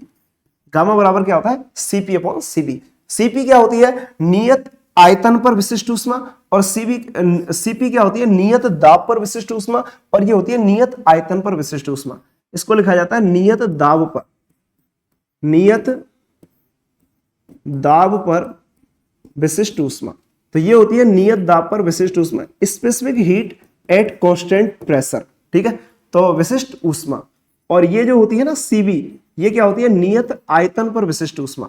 इसको बोला जाएगा नियत आयतन पर विशिष्ट ऊष्मा, या specific heat at constant volume, ठीक है। तो इसको क्या बोला जाएगा, नियत आयतन पर विशिष्ट ऊष्मा, ये होती है। तो ध्यान रखना है, नियत आयतन पर विशिष्ट ऊष्मा का जो वैल्यू आता है वो सीबी आता है। तो इस तरीके से हम लिखते हैं। तो इसमें एक चीज जरूर ध्यान रखना है आपको, गामा बराबर ये होता है सीपी अपॉन सीबी, और यहाँ पर गामा का जो वैल्यू होता है ना, गामा का जो वैल्यू होता है, गामा का जो वैल्यू होता है, इसको 1 + 2f भी लिखा जाता है। सीपी अपॉन सीपी को जो सॉल्व करेंगे ना, तो ये हो जाएगा 1 + 2 अपॉन f, और ये जो f होती है ये होती है डिग्री ऑफ फ्रीडम, स्वतंत्रता की कोटि। तो अलग अलग गैस के लिए देखो, गैस जो होती है ना वो 3 टाइप की होती है, एक होती है मोनोएटॉमिक, एक होती है डाइएटॉमिक, एक होती है ट्राइएटॉमिक, ठीक है, या पॉलीएटॉमिक भी बोला जाता है उसको, ठीक है। तो उसमें क्या रहेगा कि F का जो वैल्यू होता है ना वो अलग अलग गैस के लिए अलग अलग आता है। एकल परमाणु गैस के लिए इसका वैल्यू 3 आता है, द्विपरमाणु गैस के लिए इसका वैल्यू 5 आता है, ठीक है, और त्रिपरमाणु गैस के लिए इसका वैल्यू 3 मतलब 6 आता है। इस तरीके से हम कह सकते हैं। तो ये जो होता है ये अलग अलग आएगा, तो अलग अलग गैसों के लिए अलग अलग आएगा, तो गामा का वैल्यू भी अलग अलग गैसों के लिए अलग अलग आता है। तो ये गामा बराबर क्या लिखा जाता है, 1+2/f लिखा जाता है, और f को बोला जाता है डिग्री ऑफ फ्रीडम, और गामा को बोला जाता है पॉइसन रेशियो। ठीक है, ये पॉइसन अनुपात होता है। ठीक है, तो इस तरीके से आपको ध्यान रखना है। तो ये गामा का मतलब ये होता है। ऑलराइट, तो ये गामा की कुछ वैल्यूज गामा की मैं यहाँ पर निकाल के आपको बता दूंगा कि क्या क्या होती है, तो ये आपको ध्यान रखना है। तो आपको ध्यान रखना है कि भाई ध्वनि की जो चाल आएगी वो गामा के पदों में आएगी, और गामा p/ρ लिखा जाता है। अच्छा, एक बात और आपको बता दूं कि ये वाला जो क्वेश्चन है ना, ये क्वेश्चन भी लैब असिस्टेंट के 2022 के पेपर में आ चुका है। ठीक है, ये लैब असिस्टेंट 2022 के पेपर में आ चुका है। ठीक है, 2022 के एग्जाम में ये क्वेश्चन पूछा गया था कि भाई जो आपका रुद्धोष्म प्रक्रम होता है उसमें प्रेशर और टेम्परेचर में जो रिलेशन है वो कौन सा करेक्ट होगा, तो ये करेक्ट आंसर आता है उसका। ठीक है, तो ये जरूर आपको ध्यान रखना है। तो देखो ये इस तरीके से आएगा, आपका गामा बराबर क्या आ जाएगा, 1+2/f आ जाएगा। अब f का जो वैल्यू लिखा जाए, अब गामा का जो वैल्यू आएगा ना वो डिफरेंट डिफरेंट गैस के लिए आएगा। तो कुछ गैसेस के लिए मैं बता देता हूं आपको, देखो क्या रहेगा। गामा का जो वैल्यू आएगा, गामा बराबर क्या लिखा जाएगा, गामा बराबर लिखा जाएगा 1+2/f। ठीक है, तो हम यहाँ पे हमारी जो गैस होती है ना एकल परमाणु गैस, अगर हमने एकल परमाणु गैस ले ली, एकल परमाणु गैस होती है मोनो एटॉमिक गैस। ठीक है, एकल परमाणु गैस, या फिर इसको बोला जाएगा mono atomic gas, mono atomic gas. तो मोनो एटॉमिक गैस के लिए अगर आप चेक करोगे, तो मोनो एटॉमिक गैस के लिए क्या होता है, डिग्री ऑफ फ्रीडम 3 होते हैं। डिग्री ऑफ फ्रीडम का मान ही 3 आता है। अब डिग्री ऑफ फ्रीडम का मान 3 आता है, तो फिर यहां से अपन गामा का वैल्यू अगर लिखें तो गामा बराबर क्या हो जाएगा, 1+2/f, तो ये हो जाएगा 1+2/3, और इसको सॉल्व करोगे तो ये आपका 1+2/3 आएगा ना। 1+2/3 को क्या लिखा जाएगा, 3 2 5, तो ये हो जाएगा 5/3, तो ये 5/3 होता है। तो ये गामा हो गया मोनो एटॉमिक गैस के लिए। तो मोनो एटॉमिक गैस के लिए गामा का मान इतना आता है, 5/3। ठीक है, अगर आप डाई एटॉमिक गैस के लिए निकालोगे, द्विपरमाणु गैस के लिए, अब वो द्विपरमाणु गैस जो होती है ना वो दृढ़ लेनी है ना, दृढ़ द्विपरमाणु गैस के लिए। तो अगर हम लिखें दृढ़ सॉलिड, ठीक है, दृढ़ लेना है आपको। दृढ़ का मतलब होता है कि जिसमें वाइब्रेशन वगैरह प्रेजेंट नहीं है। ठीक है, तो ये होता है दृढ़। ठीक है, तो दृढ़ द्विपरमाणु गैस के लिए अगर हम निकालें दृढ़ द्विपरमाणु गैस, मतलब हम लो टेम्परेचर पे बात कर रहे हैं, ज्यादा हाई टेम्परेचर पे बात नहीं कर रहे। हाई टेम्परेचर पे फिर चेंज हो जाता है ना। दृढ़ द्विपरमाणु गैस के लिए अगर हम लिखें तो दृढ़ द्विपरमाणु गैस के लिए क्या होता है, गामा का वैल्यू जो एफ का वैल्यू है ना, डिग्री ऑफ फ्रीडम, वो आपका 5 आता है। 3 तो होते हैं उसमें ट्रांसलेशन, और 2 होते हैं रोटेशन। इसमें केवल 3 ट्रांसलेशन होते हैं, मतलब 3 स्थानांतरण वाली होती है। तो इसके लिए अगर गामा का मान निकालोगे तो गामा बराबर क्या आ जाएगा, 1+2/f, और ये 1+2/f रखोगे ना यहाँ पे, 1+2 में और ये 5 रखोगे तो इसका वैल्यू आएगा 7/5। ये आपका 7/5। ठीक है, तो इस तरीके से रहता है। तो ये इस तरीके से लिख देंगे। ठीक है, अब क्या होता है कि जो आपकी त्रिपरमाणु गैस होती है, ठीक है, त्रिपरमाणु गैस या बहुपरमाणु गैस लिख सकते हो। तो त्रिपरमाणु गैस, तो त्रिपरमाणु गैस के लिए अगर निकालोगे तो फिर परमाणु गैस के लिए, तो त्रिपरमाणु गैस के लिए अगर चेक करें तो त्रिपरमाणु गैस के लिए अगर इसका वैल्यू आएगा तो गामा बराबर क्या आ जाएगा। इसके लिए डिग्री ऑफ फ्रीडम जो होती है ना वो आती है 6 आती है। इसमें क्या होता है, 3 ट्रांसलेशन होते हैं, 3 रोटेशन होते हैं, तो 6 आती है। तो इसके लिए फिर गामा का वैल्यू अगर लिखेंगे तो गामा बराबर हो जाएगा 1+2/f। तो 1+2/6 करेंगे तो ये हो जाएगा 1+2 आपका 3 हो जाएगा, 1+1/3 आ जाएगा, 1/3 आ जाएगा। तो फिर इसको सॉल्व करोगे तो ये 4/3 आ जाएगा। क्लियर है, तो इस तरीके से लिखा जाएगा। तो गामा का जो वैल्यू होता है वो एकल परमाणु गैस के लिए, द्विपरमाणु गैस के लिए और त्रिपरमाणु गैस, इसको त्रिपरमाणु गैस के लिए इस तरीके लिखा जाता है। मैं यहाँ पे स्पेशल वालों की बात नहीं कर रहा, जब हाई टेम्परेचर होता है तो उसकी बात नहीं कर रहा हूँ। ठीक है, ये सारी जो चीजें लिखी जा रही है ना वो लो टेम्परेचर लिखी जा रही है। तो आप में से कुछ विद्वान ऐसे होंगे जो कह देंगे साहब हाई टेम्परेचर पे तो अलग होती है, बिल्कुल अलग होती है। तो हाई टेम्परेचर पर डिग्री ऑफ फ्रीडम जो है बढ़ जाती है। ठीक है, स्वतंत्रता की कोटि का मान जो है वो ज्यादा हो जाता है, अलग अलग हो जाता है। ठीक है, तो जो यहाँ पे 5 लिया, 5 की जगह ज्यादा आएगा। ठीक है, क्योंकि उसमें वाइब्रेशन आ जाता है, वाइब्रेशन मतलब कंपन वाले आ जाते हैं, उसको हम काम में नहीं ले रहे, बस अपना सिंपल बातें बता रहे हैं। ठीक है, तो देखो एकल परमाणु गैस के लिए आएगा, इसका वैल्यू अगर आप निकालोगे यहाँ पर, इसका वैल्यू अगर आप निकालोगे यहाँ पर, तो ये वाली जो वैल्यू आएगी, इसकी जो वैल्यू आएगी 5/3 को अगर आप सॉल्व करोगे तो ये कितना आता है 1 पॉइंट। ठीक है, अब इसका डिवाइड कर लो तो ये हो जाएगा 1.67। तो ये 1.67 आता है। इसको आप सॉल्व करोगे तो ये लगभग आपका 1.4 के आसपास आएगा, ठीक है, ये आपका 1.4 के आसपास आ जाएगा। और इसको जब आप सॉल्व करोगे तो ये आपका जो है ना ये आपका 1.33 के आसपास आ जाएगा, ये आ जाएगा। तो ये किसके लिए आ रहा है, ये आपका ट्राई एटॉमिक के लिए आ रहा है, ठीक है। ये आपका किसके लिए आ रहा है, ये आपका डाई एटॉमिक के लिए आ रहा है। और ये किसके लिए आ रहा है, ये आपका मोनो एटॉमिक के लिए आ रहा है, एकल परमाणु गैस के लिए आ रहा है। तो आप देख रहे हो जैसे जैसे आप एकल परमाणु से द्विपरमाणु में, द्विपरमाणु से त्रिपरमाणु में जा रहे हो तो गामा का मान जो है कम हो रहा है। गामा का मान क्या हो रहा है, कम हो रहा है। तो एकल परमाणु गैस के लिए गामा का मान 1.67 आ रहा है, जो सबसे ज्यादा है इन दोनों से, ठीक है। फिर डायटोमिक के लिए 1.67 से और कम हो गया, 1.4 हो गया, मतलब इससे डाउन हो गया। और ट्राई एटॉमिक के लिए इससे भी डाउन हो गया, ठीक है। तो इस तरीके से आप कह सकते हैं मोनो एटॉमिक के लिए गामा का मान सबसे ज्यादा आता है, और वो आता है 5/3 या 1.67। डायटोमिक के लिए कितना आता है, 1.4 आता है या 7/5 आता है। और ट्राई एटॉमिक के लिए जो आएगा वो 1.33 आएगा या 4/3 आएगा। क्लियर है। तो ये वाली बात आपको ध्यान रखनी है। तो ये गामा बराबर 1+2/f जो फॉर्मूला होता है काफी इंपोर्टेंट है, यहां से ये वाली चीजें निकल के आती है, ठीक है। तो इस तरीके से रहेगा, ये डिस्कशन जो है वो इसके लिए आ गया। अब यहां पे आप देखो जो आपने लिखा है ना V बराबर √ गामा P/ρ, तो आपको जो गैस दी जाएगी उसके हिसाब से आप निकाल सकते हो। अगर एकल परमाणु गैस है तो गामा का वैल्यू कितना रख दोगे, 5/3 रख दोगे। अगर द्विपरमाणु गैस है तो गामा का वैल्यू क्या रख दोगे, गामा का वैल्यू जो है वो 7/5 रख दोगे। और त्रिपरमाणु गैस है तो 4/3 रख दोगे। तो यहाँ पे बस इतनी सी बात बतानी थी कि यहाँ पे हम क्या कहेंगे कि ये जो अपना गामा होता है, गामा का वैल्यू क्या रहेगा, अपना गामा का वैल्यू 3 निकल के आते हैं ना, गामा का वैल्यू 3 आएंगे। एक आएगा आपका 5/3, एक आएगा आपका 7/5 और एक आएगा आपका 4/3, ठीक है। तो 5/3 जो होता है, ठीक है, 5/3 जो होता है वो किसके लिए आता है, एकल परमाणु गैस के लिए या मोनो एटॉमिक गैस के लिए। किसके लिए आता है, मोनो एटॉमिक गैस के लिए। तो मैं यहाँ पे इंग्लिश में लिख देता हूँ एकल परमाणु, मोनो का मतलब सिंगल, एकल, तो मोनो एटॉमिक गैस। तो मोनो एटॉमिक गैस के लिए ये आ जाएगा। ये किसके लिए आ जाएगा, ये आपका डाई एटॉमिक गैस के लिए आ जाएगा, डाई एटॉमिक गैस के लिए आ जाएगा। और ये किसके लिए आ जाएगा, ये आपके ट्राई एटॉमिक गैस के लिए आ जाएगा, ट्राई एटॉमिक गैस। तो ट्राई एटॉमिक गैस के लिए ये आ जाएगा। एक बात आपको जरूर ध्यान रखनी है कि आपका जो गामा होता है ना वो हमेशा 1 से बड़ा आता है। गामा जो है ना 1 से बड़ा आता है। देखो आप इसमें जितने भी गामा आ रहे हैं ना वो सभी जो गामा के मान आ रहे हैं वो 1 से बड़े आ रहे हैं। ये भी 1 से बड़ा है, ये भी 1 से बड़ा है और ये भी जो है वो 1 से बड़ा है, ठीक है। तो आप क्या कह सकते हो, गामा का जो मान आएगा वो 1 से बड़ा आता है, 1 से छोटा नहीं आता है। देख लो आप 1 से बड़ा आ रहा है ना, ठीक है। ये जो बात जरूर आपको ध्यान रखनी है। ओके बच्चों, तो ये बात क्लियर होगी। तो लाप्लास के संशोधन के अकॉर्डिंग ये आता है ध्वनि तरंगों की चाल। तो ध्वनि तरंगों की चाल क्या आती है, √ गामा P/ρ आती है। और गामा का वैल्यू क्या लिखा जाता है, 1+2/f लिखा जाता है। गामा का वैल्यू एकल परमाणु द्विपरमाणु गैस के लिए इस तरीके से आता है। और ये लाप्लास प्रक्रम में क्या होता है, ये समीकरण आते हैं लाप्लास प्रक्रम में, ये आते हैं। और ये एग्जाम में पूछा भी गया है, ठीक है। इस तरीके से रहेगा। आगे देखिए,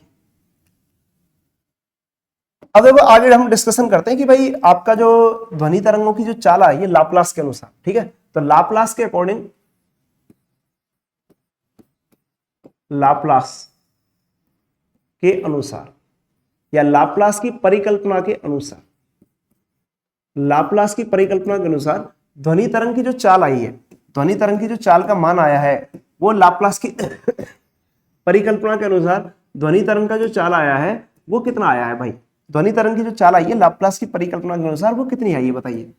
तो उसका वैल्यू आया है सर गामा P/ρ। V बराबर क्या आया है, √ गामा P/ρ आया है। वेरी गुड, चलो ये लिख दिया, √ गामा P/ρ आ गया, ठीक है साहब। P क्या है साहब, दाब है, और गामा क्या है, गामा जो है वो गामा क्या है, पॉइसन रेशियो है, ठीक है, ये आ गया। अब देखो इसको टेम्परेचर के पदों में भी लिखा जा सकता है। टेम्परेचर के पदों में कैसे लिखोगे, देखो टेम्परेचर के पदों में लिखना है तो इसको सिंपली ऐसे लिख सकते हैं। देखो हम क्या जानते हैं भाई, आदर्श गैस समीकरण से क्या होता है, PV बराबर nRT होता है। P बराबर क्या होता है, nRT। तो आप इस तरीके से लिख सकते हैं P बराबर nRT। अब देखो PV बराबर nRT होता है तो आप इसको ऐसे भी लिखा जा सकता है, PV बराबर n क्या होता है, n होता है दिया गया द्रव्यमान। ये n क्या है, नंबर ऑफ मोल्स है, मोलों की संख्या है। ये क्या है मेरे भाई, ये जो है ना मोलों की संख्या है। n क्या है, मोल नंबर है, ये मोलों की संख्या है, मोल संख्या, ये मोल नंबर है। अब आप बताइए मोल संख्या को कैसे लिखा जाता है, मोल संख्या को लिखा जाता है स्मॉल m बटे में कैपिटल M, ठीक है। स्मॉल m क्या होता है, मास होता है, और कैपिटल M क्या होता है, कैपिटल M जो है वो मॉलिक्यूलर वेट होता है। क्या होता है, मॉलिक्यूलर वेट। तो कैपिटल M यहाँ पे मॉलिक्यूलर वेट हो जाएगा, तो ये हो जाएगा कैपिटल M। और इनटू में क्या हो जाएगा, आर हो जाएगा, इनटू में क्या हो जाएगा, टी हो जाएगा। इस तरीके लिखा जा सकता है। अब ये वॉल्यूम जो है ना, वॉल्यूम को आप इधर ले जाओगे तो ये मॉलिक्यूलर वेट हो गया ना, मॉलिक्यूलर वेट हो गया, mw लिखते हैं इसको। तो P बराबर क्या हो जाएगा, P बराबर अगर आप लिखोगे तो P m को इधर ले जाओ ना, ये हो जाएगा, V को इधर ले जाओ तो V इधर चला जाएगा, तो ये हो जाएगा m अपॉन में वॉल्यूम, और यहाँ पे क्या हो जाएगा mw, ठीक है, और इनटू में क्या आ जाएगा, RT आ जाएगा। तो ये जो m अपॉन v होता है ना, इसको बोलते हैं डेंसिटी, इसको घनत्व बोला जाता है। तो घनत्व बोला जाएगा तो P बराबर क्या लिखा जाएगा, P बराबर लिखा जाएगा rho R T upon molecular weight mw। तो रो आर टी अपॉन में क्या आ जाएगा, मॉलिक्यूलर वेट, और मॉलिक्यूलर वेट क्या हो जाएगा, mw आ जाएगा। तो आप क्या कह सकते हो, प्रेशर का फॉर्मूला ये बन गया। अगर प्रेशर का फॉर्मूला ये बन गया, P बराबर रो आर टी अपॉन एम, अब P बराबर रो आर टी अपॉन एम आ गया, ठीक है, mw, तो फिर P की जगह अगर आप इसमें इधर बैठाओगे तो रो से रो कट जाएगा, या फिर आप यहां से भी, यहां से थोड़ा सा और मॉडिफाइड इसको कर लेना, इसको थोड़ा सा और मॉडिफाइड कर लें, तो इसको ऐसे भी लिखा जा सकता है कि भाई यहाँ पे जो रो है, रो को नीचे ले आओ, तो इसको ऐसे भी लिख सकते हैं P upon rho, P upon rho बराबर क्या आ जाएगा, P अपॉन रो बराबर आ जाएगा RT upon mw, RT upon में क्या आ जाएगा, mw आ जाएगा। तो ये P अपॉन रो का वैल्यू जो है इतना भी रखा जा सकता है। तो आप देखो आपके फॉर्मूले में किसकी जरूरत है, P अपॉन रो की जरूरत है, तो P अपॉन रो की जगह जरूरत है तो भाई आप क्या लिख दोगे, आप इधर चिपका दो इसको, ठीक है। तो ये जो आपका फॉर्मूला है, ये जो आपका फॉर्मूला है लाप्लास के अकॉर्डिंग, इसको अगर टेम्परेचर के पदों में लिखा जाए तो V बराबर क्या हो जाएगा, V बराबर हो जाएगा अंडर रूट, अब देखो यहाँ पे P अपॉन रो का वैल्यू क्या आ रहा है, RT अपॉन mw आ रहा है, RT अपॉन mw आ रहा है, तो ये फॉर्मूला हो जाएगा गामा RT अपॉन mw। तो gamma RT upon molecular wait, ये आ जाएगा मॉलिक्यूलर वेट। तो ये ध्वनि तरंगों की चाल होती है, ये क्या होती है, ध्वनि तरंग की चाल। तो ध्वनि तरंग की चाल को इस तरीके से भी लिखा जाता है, ठीक है, ध्वनि तरंग को चाल को इस तरीके से भी लिखा जाता है। तो ध्वनि तरंग की चाल को इस तरीके से लिखा जा सकता है गामा RT अपॉन में m, ये ध्वनि तरंग की चाल होती है। इसको ऐसे लिख सकते हैं gamma RT upon m। m क्या होता है, मॉलिक्यूलर वेट होता है, ठीक है। तो यहाँ पर मैं मॉलिक्यूलर वेट है या अणुभार है, तो इसको मैं यहाँ पर क्लियर कर देता हूँ भाई, यहाँ पे क्या क्या चीज है। देखो यहाँ पे ये जो है ना, ये जो गामा है, ये तो पता लग गया पॉइसन रेशियो, गामा क्या है, गामा तो पॉइसन रेशियो होता है, इसकी डिफरेंट डिफरेंट वैल्यू होती है, ठीक है। तो ये पॉइसन रेशियो हो गया, ये पॉइसन अनुपात हो गया, ठीक है। और ये भाई यहाँ पे आर क्या है, आर जो है वो यूनिवर्सल गैस कांस्टेंट है, आर क्या है, यूनिवर्सल गैस कांस्टेंट। तो ये यूनिवर्सल गैस कांस्टेंट है। अच्छा आर का वैल्यू कितना होता है, आर का वैल्यू जानते हो कितना होता है, आर का वैल्यू लिखा जाता है 8.314 है ना, ये यूनिवर्सल गैस कांस्टेंट है। और आर का वैल्यू कितना लिखा जाता है, आर का वैल्यू लिखा जाता है 8.314 जूल पर मोल पर केल्विन, जूल पर मोल पर केल्विन, इस तरीके से लिखा जाता है। तो ये होता है आपका आर का वैल्यू। आर को कभी कभी कैलकुलेशन करने के लिए ना आर का वैल्यू 25/3 भी लिख देते हैं, 25/3 भी लिख देते हैं। 25/3 से क्या कैलकुलेशन जल्दी सॉल्व हो जाती है, ठीक है। तो ये लिखा जाएगा जूल पर मोल पर केल्विन। तो आर का वैल्यू क्या लिख सकते हो आप, जूल पर मोल पर केल्विन, इसका यूनिट होता है 25/3 भी लिख सकते हो इसको, ठीक है। तो ये रहेगा आपका, तो ये आर का वैल्यू होता है, आर होता है यूनिवर्सल गैस कांस्टेंट, ये फिक्स है, ठीक है। और टी क्या है मेरे भाई, टी जो है वो टेम्परेचर है, ठीक है, टेम्परेचर है। टी जो है वो तापमान है, टी क्या है यहाँ पे, टेम्परेचर है, तापमान है। और ये जो mw है, ये जो mw है पूरा, तो ये पूरा जो mw है, इसको बोला जाता है मॉलिक्यूलर वेट या अणुभार। इसको क्या बोला जाएगा, मॉलिक्यूलर वेट बोला जाएगा या अणुभार बोला जाएगा। ये क्या है, मॉलिक्यूलर वेट है, ठीक है, मॉलिक्यूलर वेट। तो ये मॉलिक्यूलर वेट है या अणुभार है, इस तरीके से बोला जाए, ठीक है। इस क्वेश्चन के ऊपर आरपीएससी में क्वेश्चन पूछे गए हैं, ठीक है। ये क्वेश्चन जो है काफी इंपॉर्टेंट है, गामा आरटी अपॉन एम जो होता है, इसके ऊपर काफी क्वेश्चन पूछे जाते हैं, ठीक है। ये क्वेश्चन जो है ना काफी इंपॉर्टेंट है, ये आरपीएस सेकंड ग्रेड के लिए या राजस्थान सिलेक्शन बोर्ड के लिए या फिर आपका आरपीएससी फर्स्ट ग्रेड के लिए काफी इंपॉर्टेंट जो रिजल्ट है यहाँ से निकल के आता है, ठीक है, under root gamma RT upon M. इस पे आरपीएससी फर्स्ट ग्रेड में एक सवाल पूछा गया था, RPSC first grade, RPSC first grade में एक सवाल जो है वो इसके ऊपर पूछा गया था, ठीक है। इसके ऊपर क्या सवाल पूछा गया था कि भाई जो है एक सवाल इस तरीके से था, देखो सवाल इस तरीके से था, क्वेश्चन क्या था, क्वेश्चन इस तरीके से था कि एक नियत ताप पर, एक नियत या निश्चित ताप पर,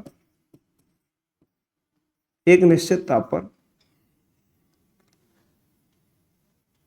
ऑक्सीजन एक निश्चित ताप पर ऑक्सीजन तथा नाइट्रोजन, ऑक्सीजन और हाइड्रोजन था, ऑक्सीजन और हाइड्रोजन, ऑक्सीजन और हाइड्रोजन से संचरित होने वाली ध्वनि तरंगों के वेगों का अनुपात ज्ञात करो। एक निश्चित ताप पर ऑक्सीजन O2 तथा हाइड्रोजन H2 से संचरित, ठीक है, ध्वनि तरंगों की चाल ज्ञात करो। तरंगों की चालों का अनुपात, तरंगों की चालों का अनुपात ज्ञात, ध्वनि तरंगों की चालों का अनुपात। तो इस तरीके का एक क्वेश्चन था, अनुपात होगा। ये क्वेश्चन जो है वो आरपीएससी के एग्जाम में, फर्स्ट ग्रेड के एग्जाम में पूछा गया था। तो ये बहुत ही बेसिक सवाल था। ये सवाल तो राजस्थान सिलेक्शन बोर्ड में भी आ सकता है, लेवल स्टैंड के एग्जाम में भी आ सकता है और सेकंड ग्रेड में भी आ सकता है। तो ये सवाल जो है काफी इंपॉर्टेंट सवाल है।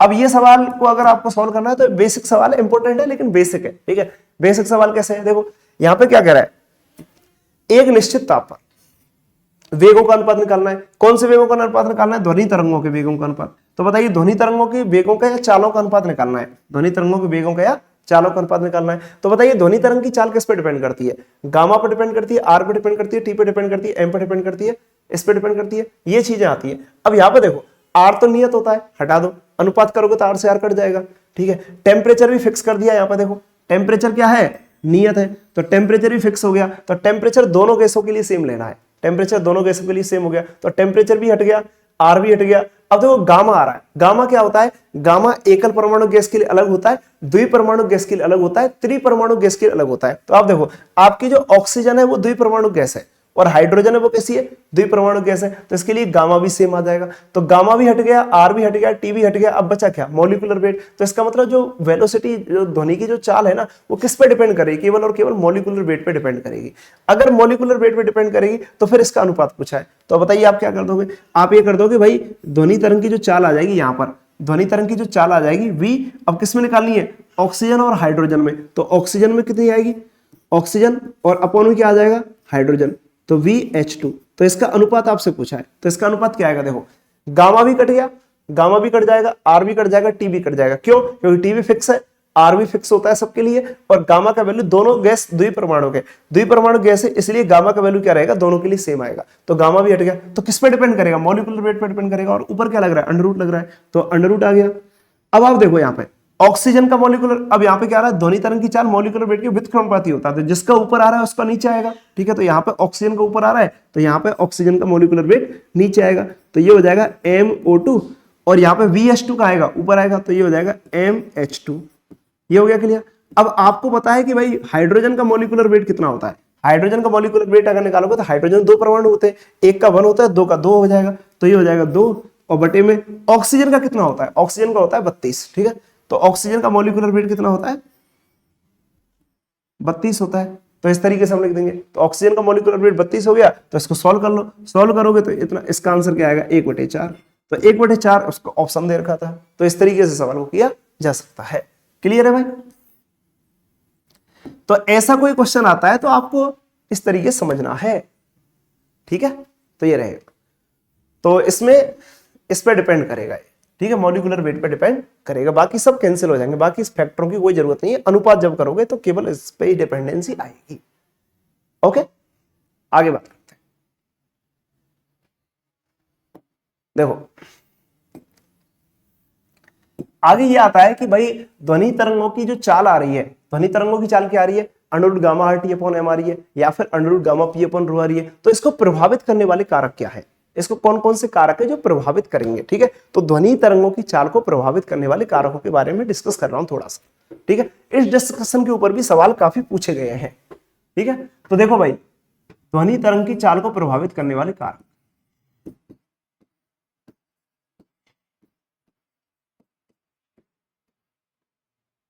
ध्वनि की चाल को प्रभावित करने वाले कारक,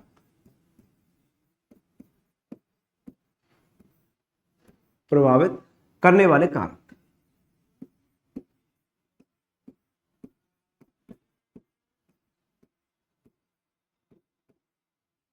ध्वनि की चाल को प्रभावित करने वाले कारक हम डिस्कस कर रहे हैं,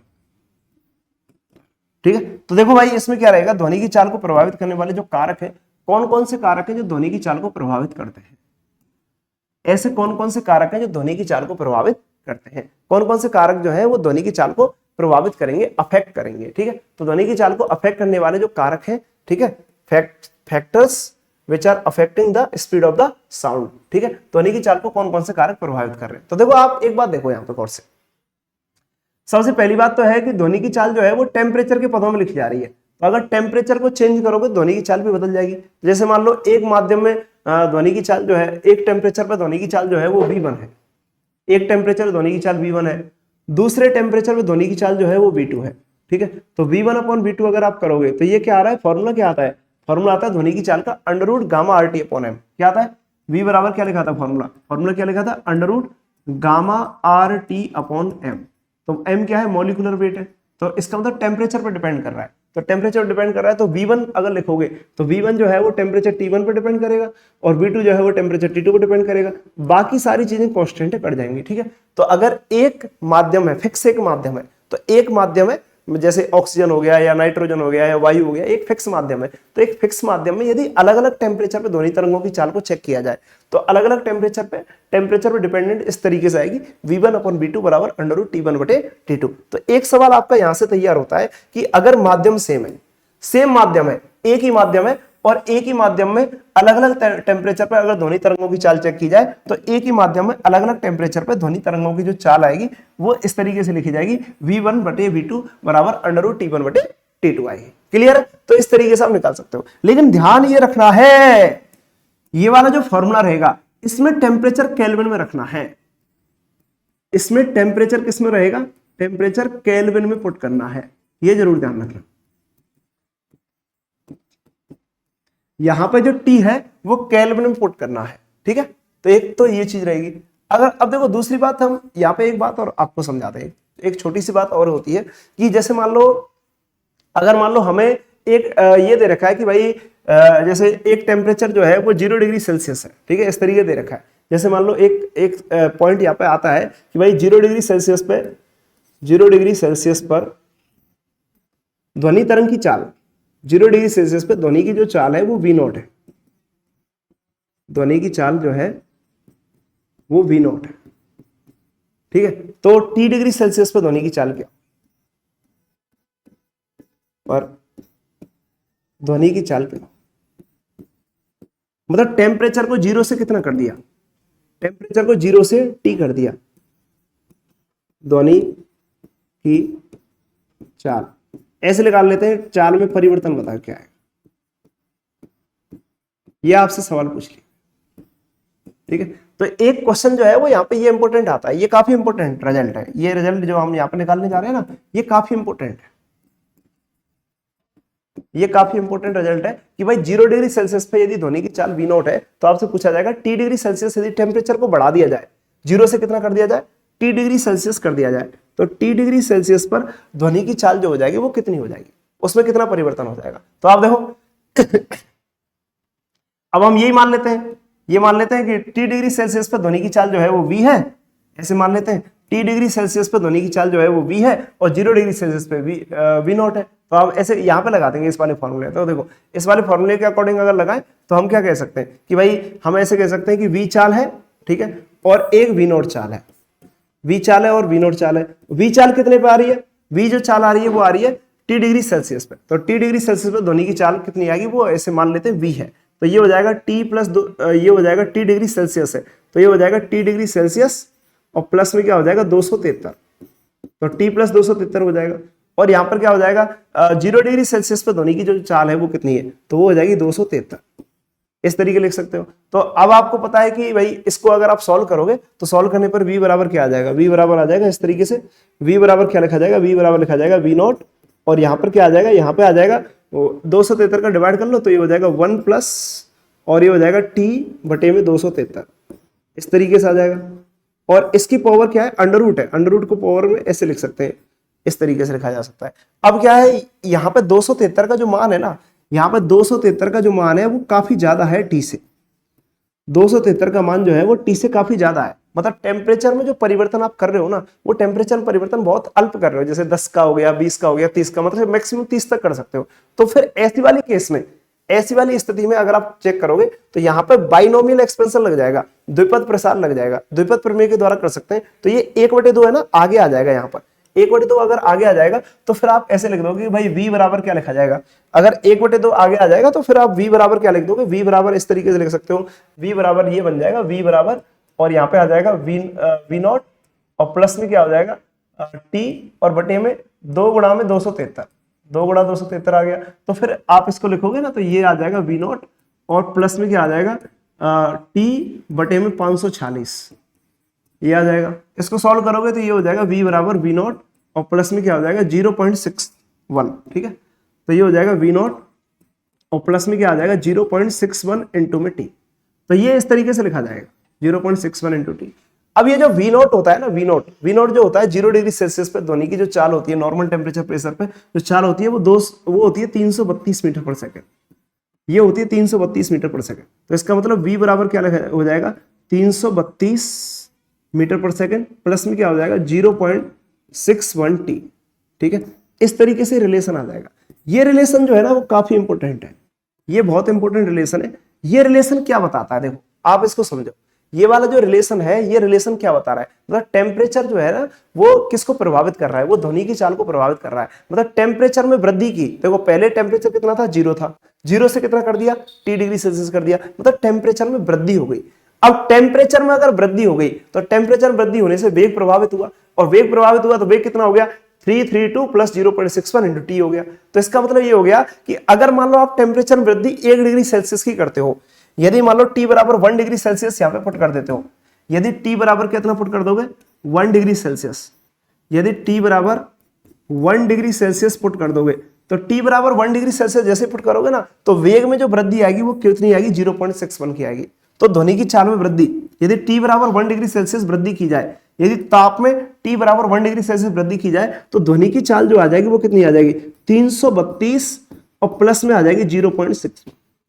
तो 0.61 मीटर पर सेकंड की वृद्धि हो जाएगी ध्वनि की चाल में। कितनी वृद्धि हो जाएगी 0.61 मीटर पर सेकंड की वृद्धि हो जाएगी। तो इसको बड़ी आसान तरीका समझिए, इसको सिंपल भाषा में समझिए कि यदि ध्वनि की चाल, यदि आपके पास ध्वनि किसी माध्यम में होकर गुजर रही है, ठीक है, तो आप क्या करते हो वहां पर टेम्परेचर में वृद्धि कर देते हो, ठीक है, तापमान में वृद्धि कर देते हो। तो तापमान में वृद्धि करते हो 1 डिग्री सेल्सियस की, तो 1 डिग्री सेल्सियस की तापमान में वृद्धि करने पर ध्वनि तरंग की जो चाल हो जाएगी वो 0.61 से बढ़ जाएगी। कितने से बढ़ जाएगी 0.61 से बढ़ जाएगी, 0.61 मीटर पर सेकंड की वृद्धि हो जाएगी। तो मैं यहाँ पे एक सिंपल भाषा में इस बात को ऐसे लिख सकता हूं कि तापमान में 1 डिग्री सेल्सियस की वृद्धि करने पर, देखो इस बात को क्या याद रखोगे, तापमान में 1 डिग्री सेल्सियस की वृद्धि करने पर, तापमान में 1 डिग्री सेल्सियस की वृद्धि करने पर,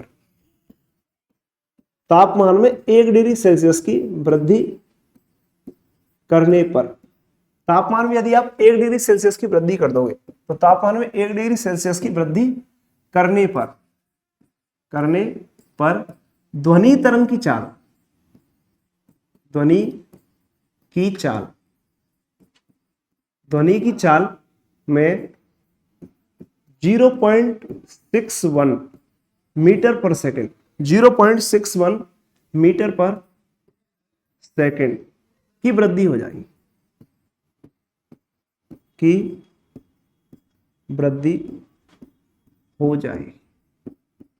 ये जरूर आपको ध्यान रखना है, ठीक है।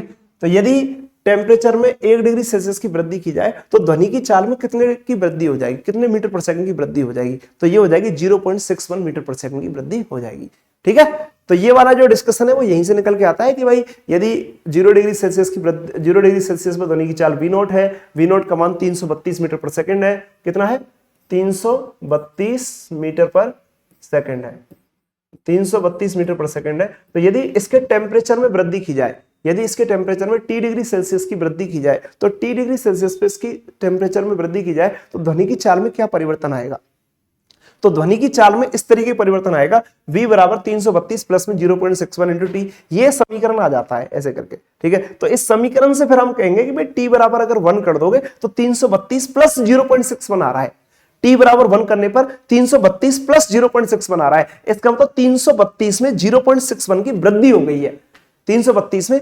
0.61 की वृद्धि हो गई है। इसका मतलब यह हो गया कि टेम्परेचर बदलने पर ध्वनि तरंग की चाल बदल जाती है, टेम्परेचर में परिवर्तन होने पर ध्वनि तरंग की चाल में परिवर्तन आता है, और 1 डिग्री सेल्सियस की वृद्धि करने पर ध्वनि की चाल में जो परिवर्तन आता है वो महज 0.61 मीटर पर सेकंड का आता है, महज 0.61 मीटर पर सेकंड का आता है, मतलब बहुत कम परिवर्तन देखने को मिलेगा।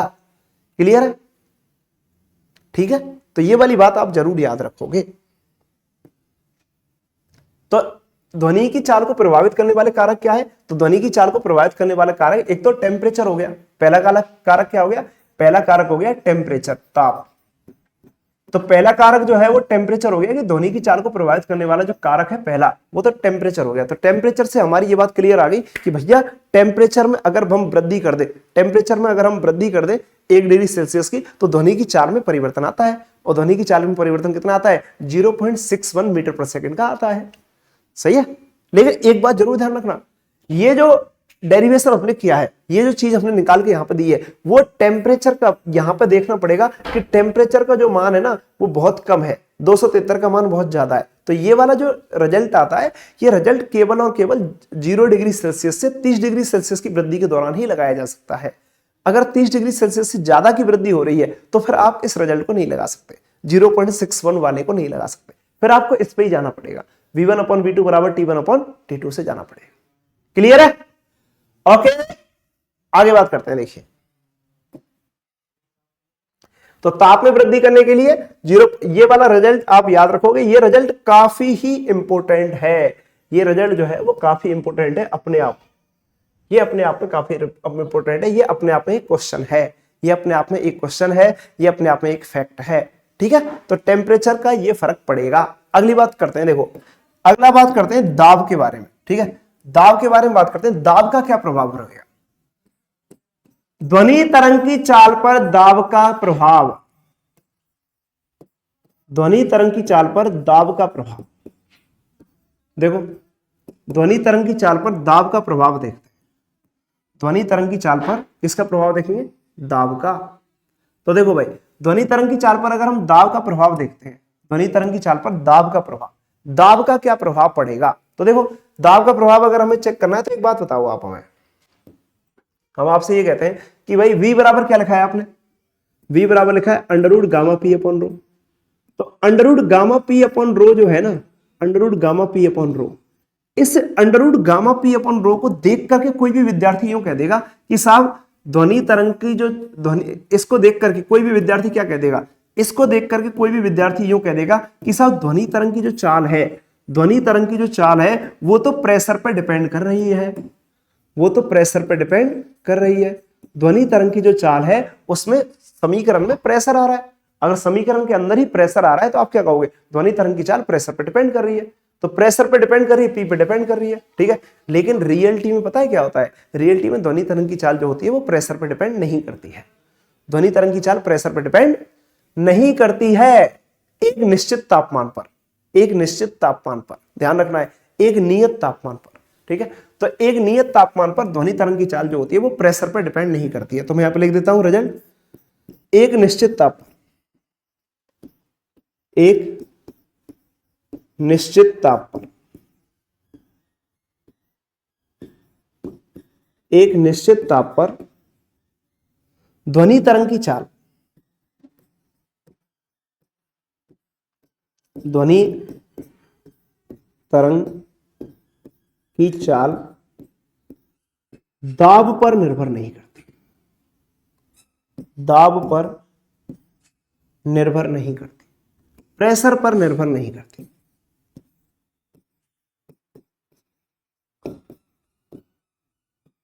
दाब पर निर्भर नहीं करती। आपको पता है, यदि आप नॉर्मल सी लेवल से ऊपर जाओगे तो दाब के मान में क्या आती है, कमी आती है, और सी लेवल से नीचे जाते हैं दाब के मान में वृद्धि होती है। तो यदि आप किसी भी, आपके पास कोई भी एक जो सोर्स है, ध्वनि का स्रोत है, उसका ऊपर लेके जाओ या नीचे लेके जाओ, ठीक है, मतलब आप सी लेवल से ऊपर लेके जाओगे दाब में कमी आएगी, पहाड़ों पे ले जाओगे दाब में कमी आएगी, ठीक है, और अगर आप समुद्र के अंदर ले जाओगे दाब में वृद्धि होगी। तो दाब में वृद्धि या दाब में कमी से अगर एक निश्चित तापमान बनाए रखा जाए तो ध्वनि तरंगों की चाल में कोई फर्क नहीं आएगा, ध्वनि तरंगों की चाल वही रहेगी, ध्वनि तरंगों की चाल पर कोई फर्क नहीं पड़ेगा, ध्वनि तरंगों की चाल वही रहेगी। अब इसको ऐसे मैं समझा सकता हूं, बता सकता हूं, देखो कैसे। आप अगर ये कहोगे साहब कैसे रहेगी, ये तो दिख रहा है मुझे यहाँ पर क्लियरली, भाई ये तो आपको दिख रहा है, लेकिन आप एक बात बताओ, मैंने आपको अभी थोड़ी देर पहले एक रिजल्ट बताया था, यहाँ पे देखो, यहाँ पे एक रिजल्ट मैंने निकाल के बताया था कि भाई देखो P अपॉन रो का जो वैल्यू आता है, P अपॉन रो का जो वैल्यू आता है वो क्या आता है, RT अपॉन MW आता है। P अपॉन रो का वैल्यू क्या आ रहा है, RT अपॉन MW। तो P अपॉन रो का वैल्यू अगर RT अपॉन MW आ रहा है तो भाई यहाँ पे एक बात क्लियर है कि P अपॉन रो का वैल्यू कितना आ रहा है, RT अपॉन MW आ रहा है। तो इसका मतलब आप क्या देख रहे हो, अगर मान लो मैंने एक ताप को नियत कर दिया, मैंने क्या किया, निश्चित ताप पर ताप को अगर मैंने फिक्स कर दिया, टेम्परेचर फिक्स है, टेम्परेचर अगर फिक्स है, टेम्परेचर मैंने निश्चित कर दिया है, टेम्परेचर निश्चित हो गया, R का मान निश्चित होता ही है, MW का मान निश्चित होता ही है, तो भाई P अपॉन रो का मान भी तो निश्चित हो गया, P अपॉन रो का मान क्या हो गया, फिक्स हो गया।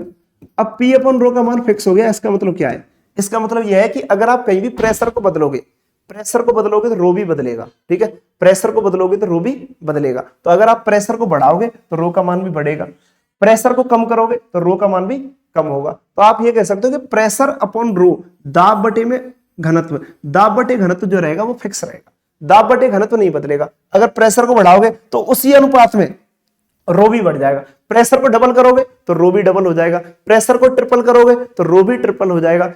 मतलब प्रेशर को अगर आपने डबल कर दिया, ऐसे कर दिया जो 2, तो प्रेशर रो भी 2 हो गया, तो 2 से 2 कट गया, तो प्रेशर अपन रो नियत रहेगा।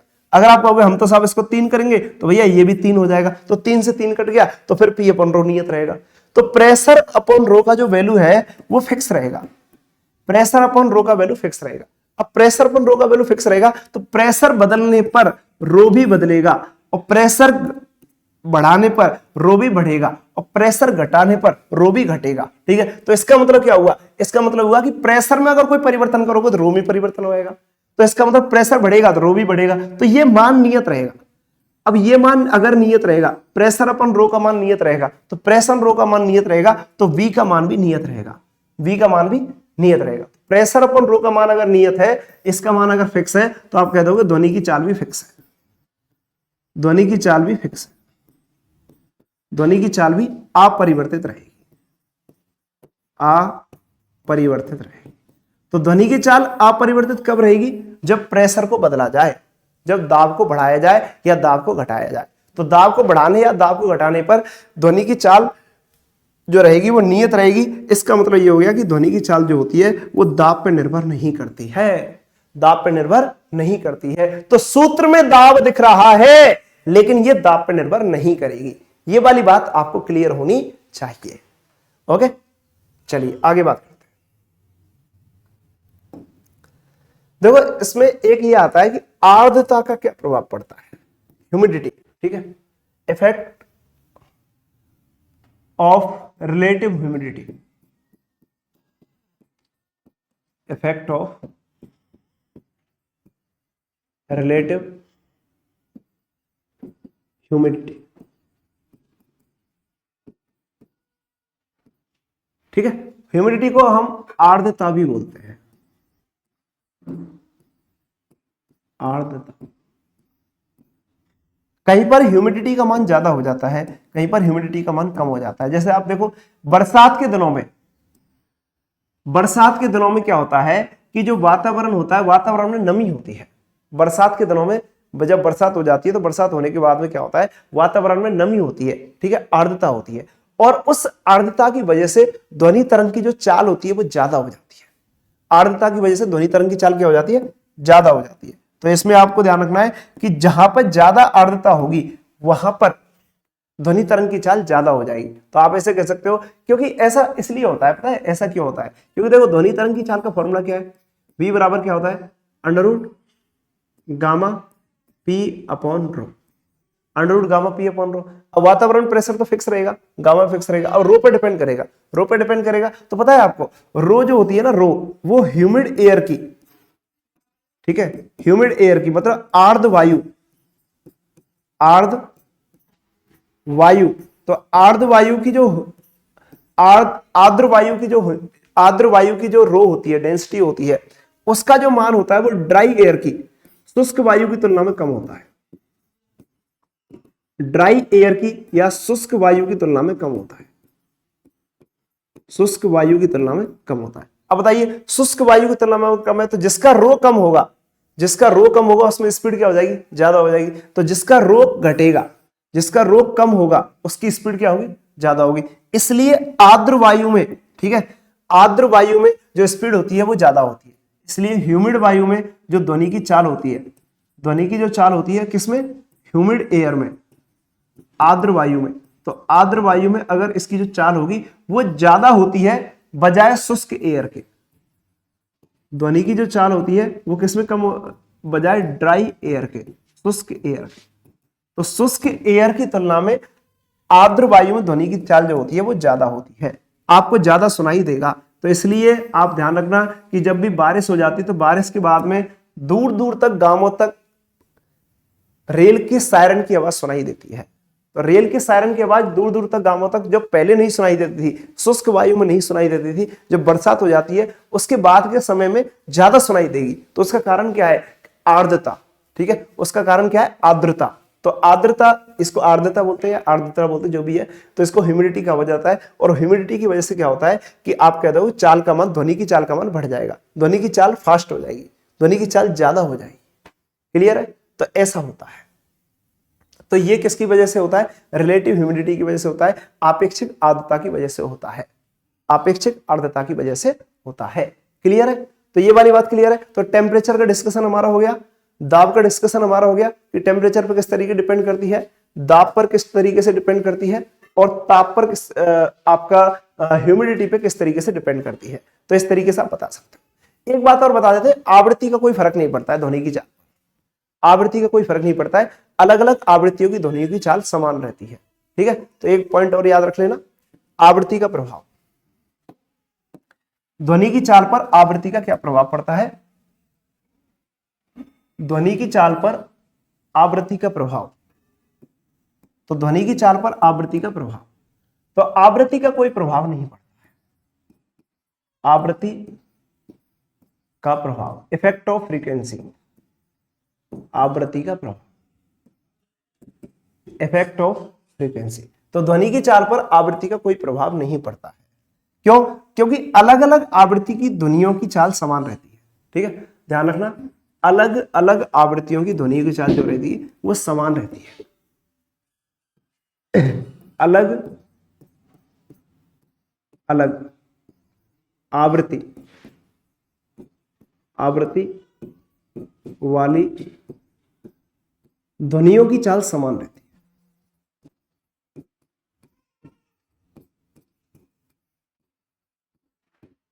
ध्वनियों की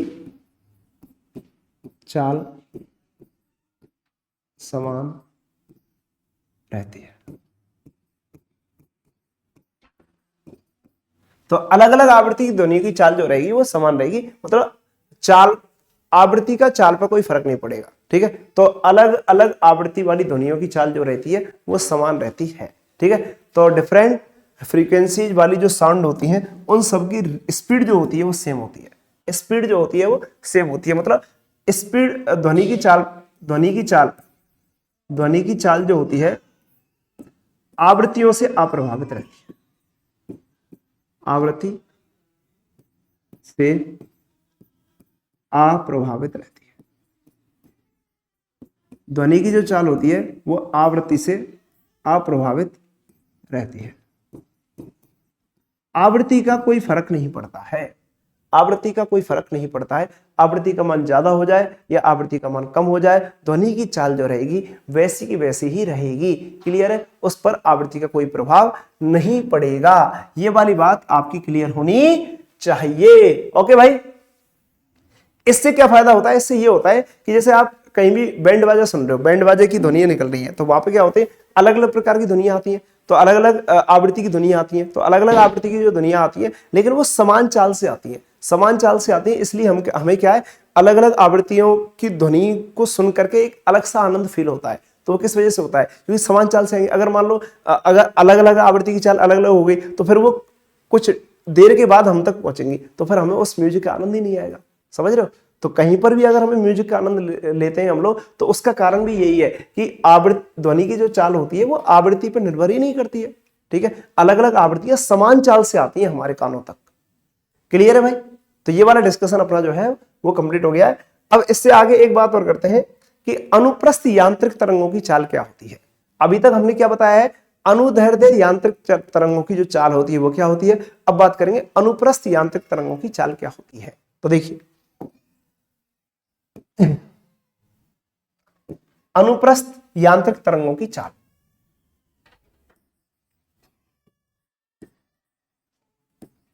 अनुप्रस्थ यांत्रिक तरंगों की चाल।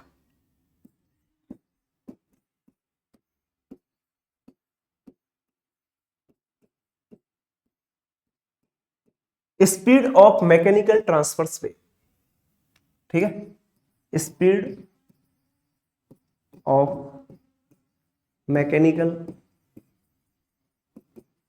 Transverse wave.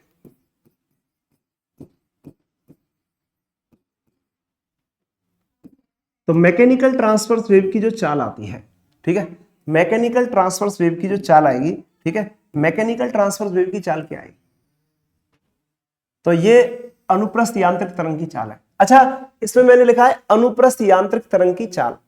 अच्छा, आपको पता है विद्युत चुम्बकीय तरंगें कैसी हैं, अनुप्रस्थ है, तो अनुप्रस्थ विद्युत चुम्बकीय तरंग की चाल क्या होती है। अनुप्रस्थ यांत्रिक तरंग की चाल तो चलो हम डिस्कस करते हैं।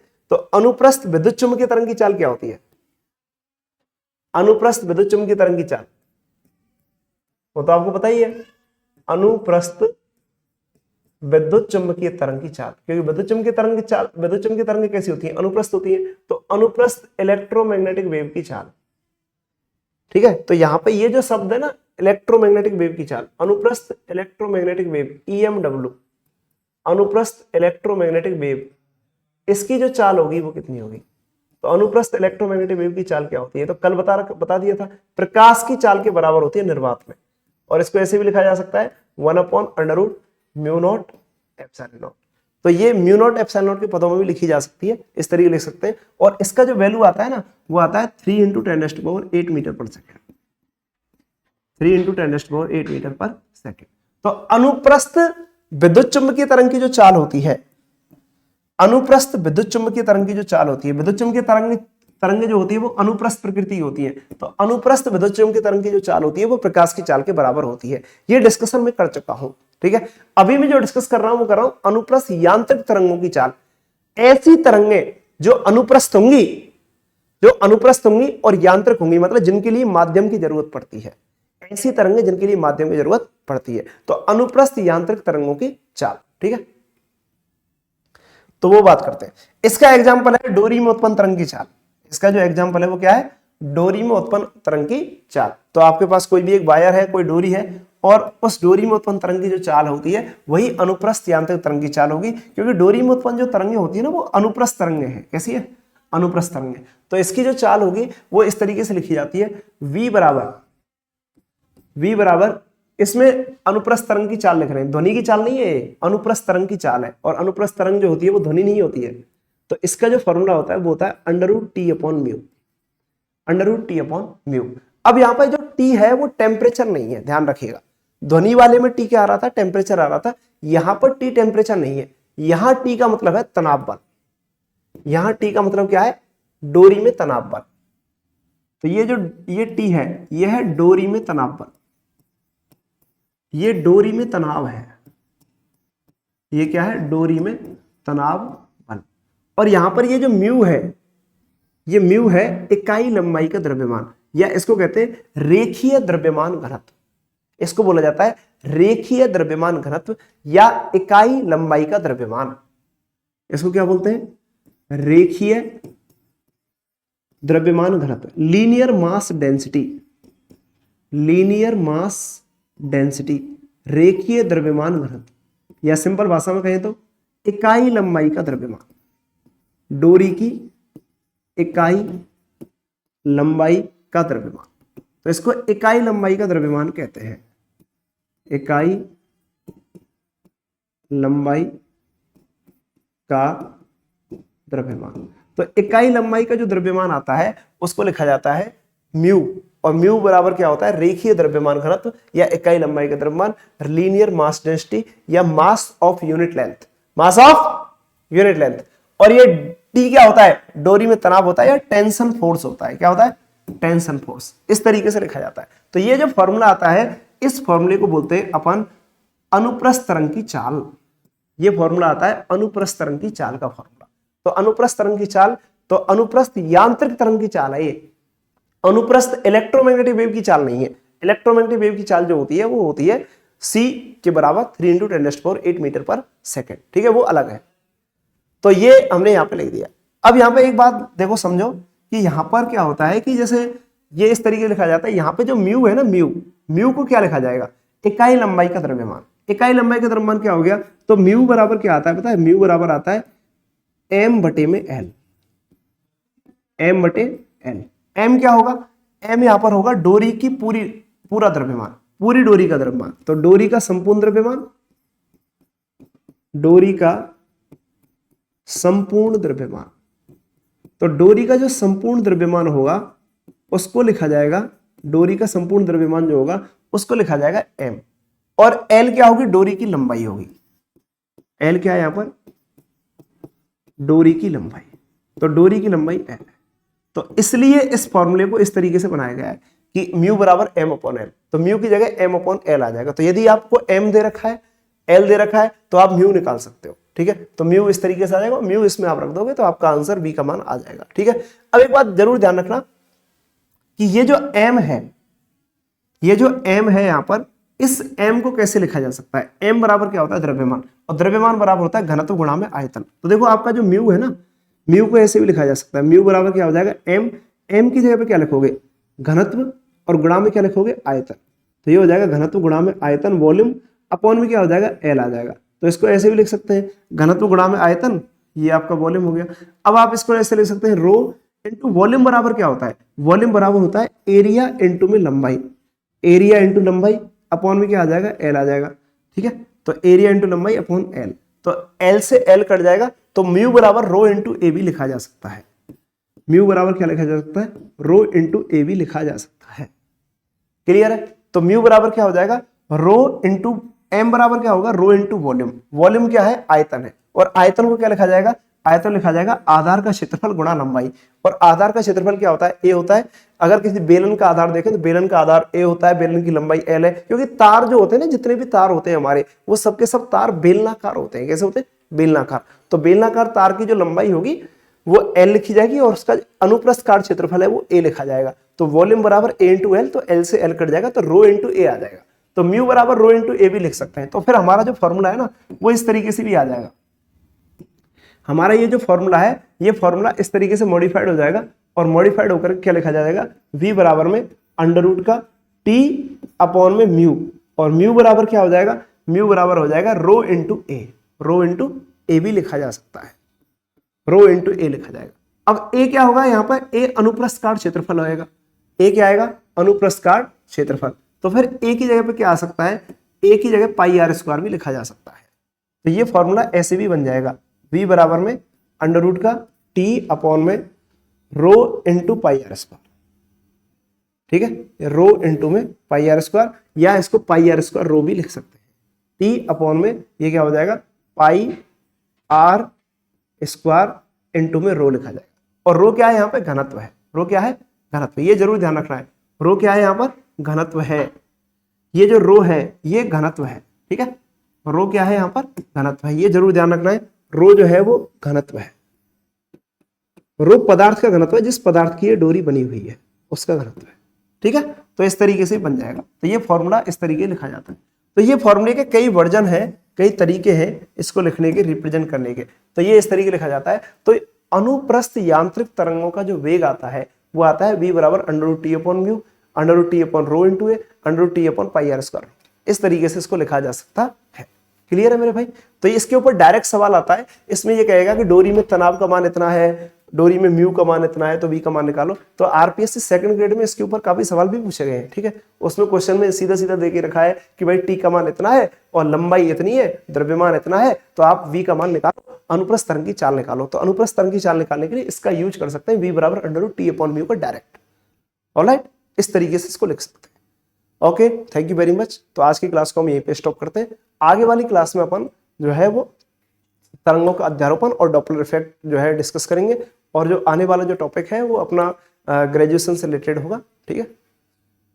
ऑलराइट, और ग्रेजुएशन के वन शॉट भी अपने आ रहे हैं आगे।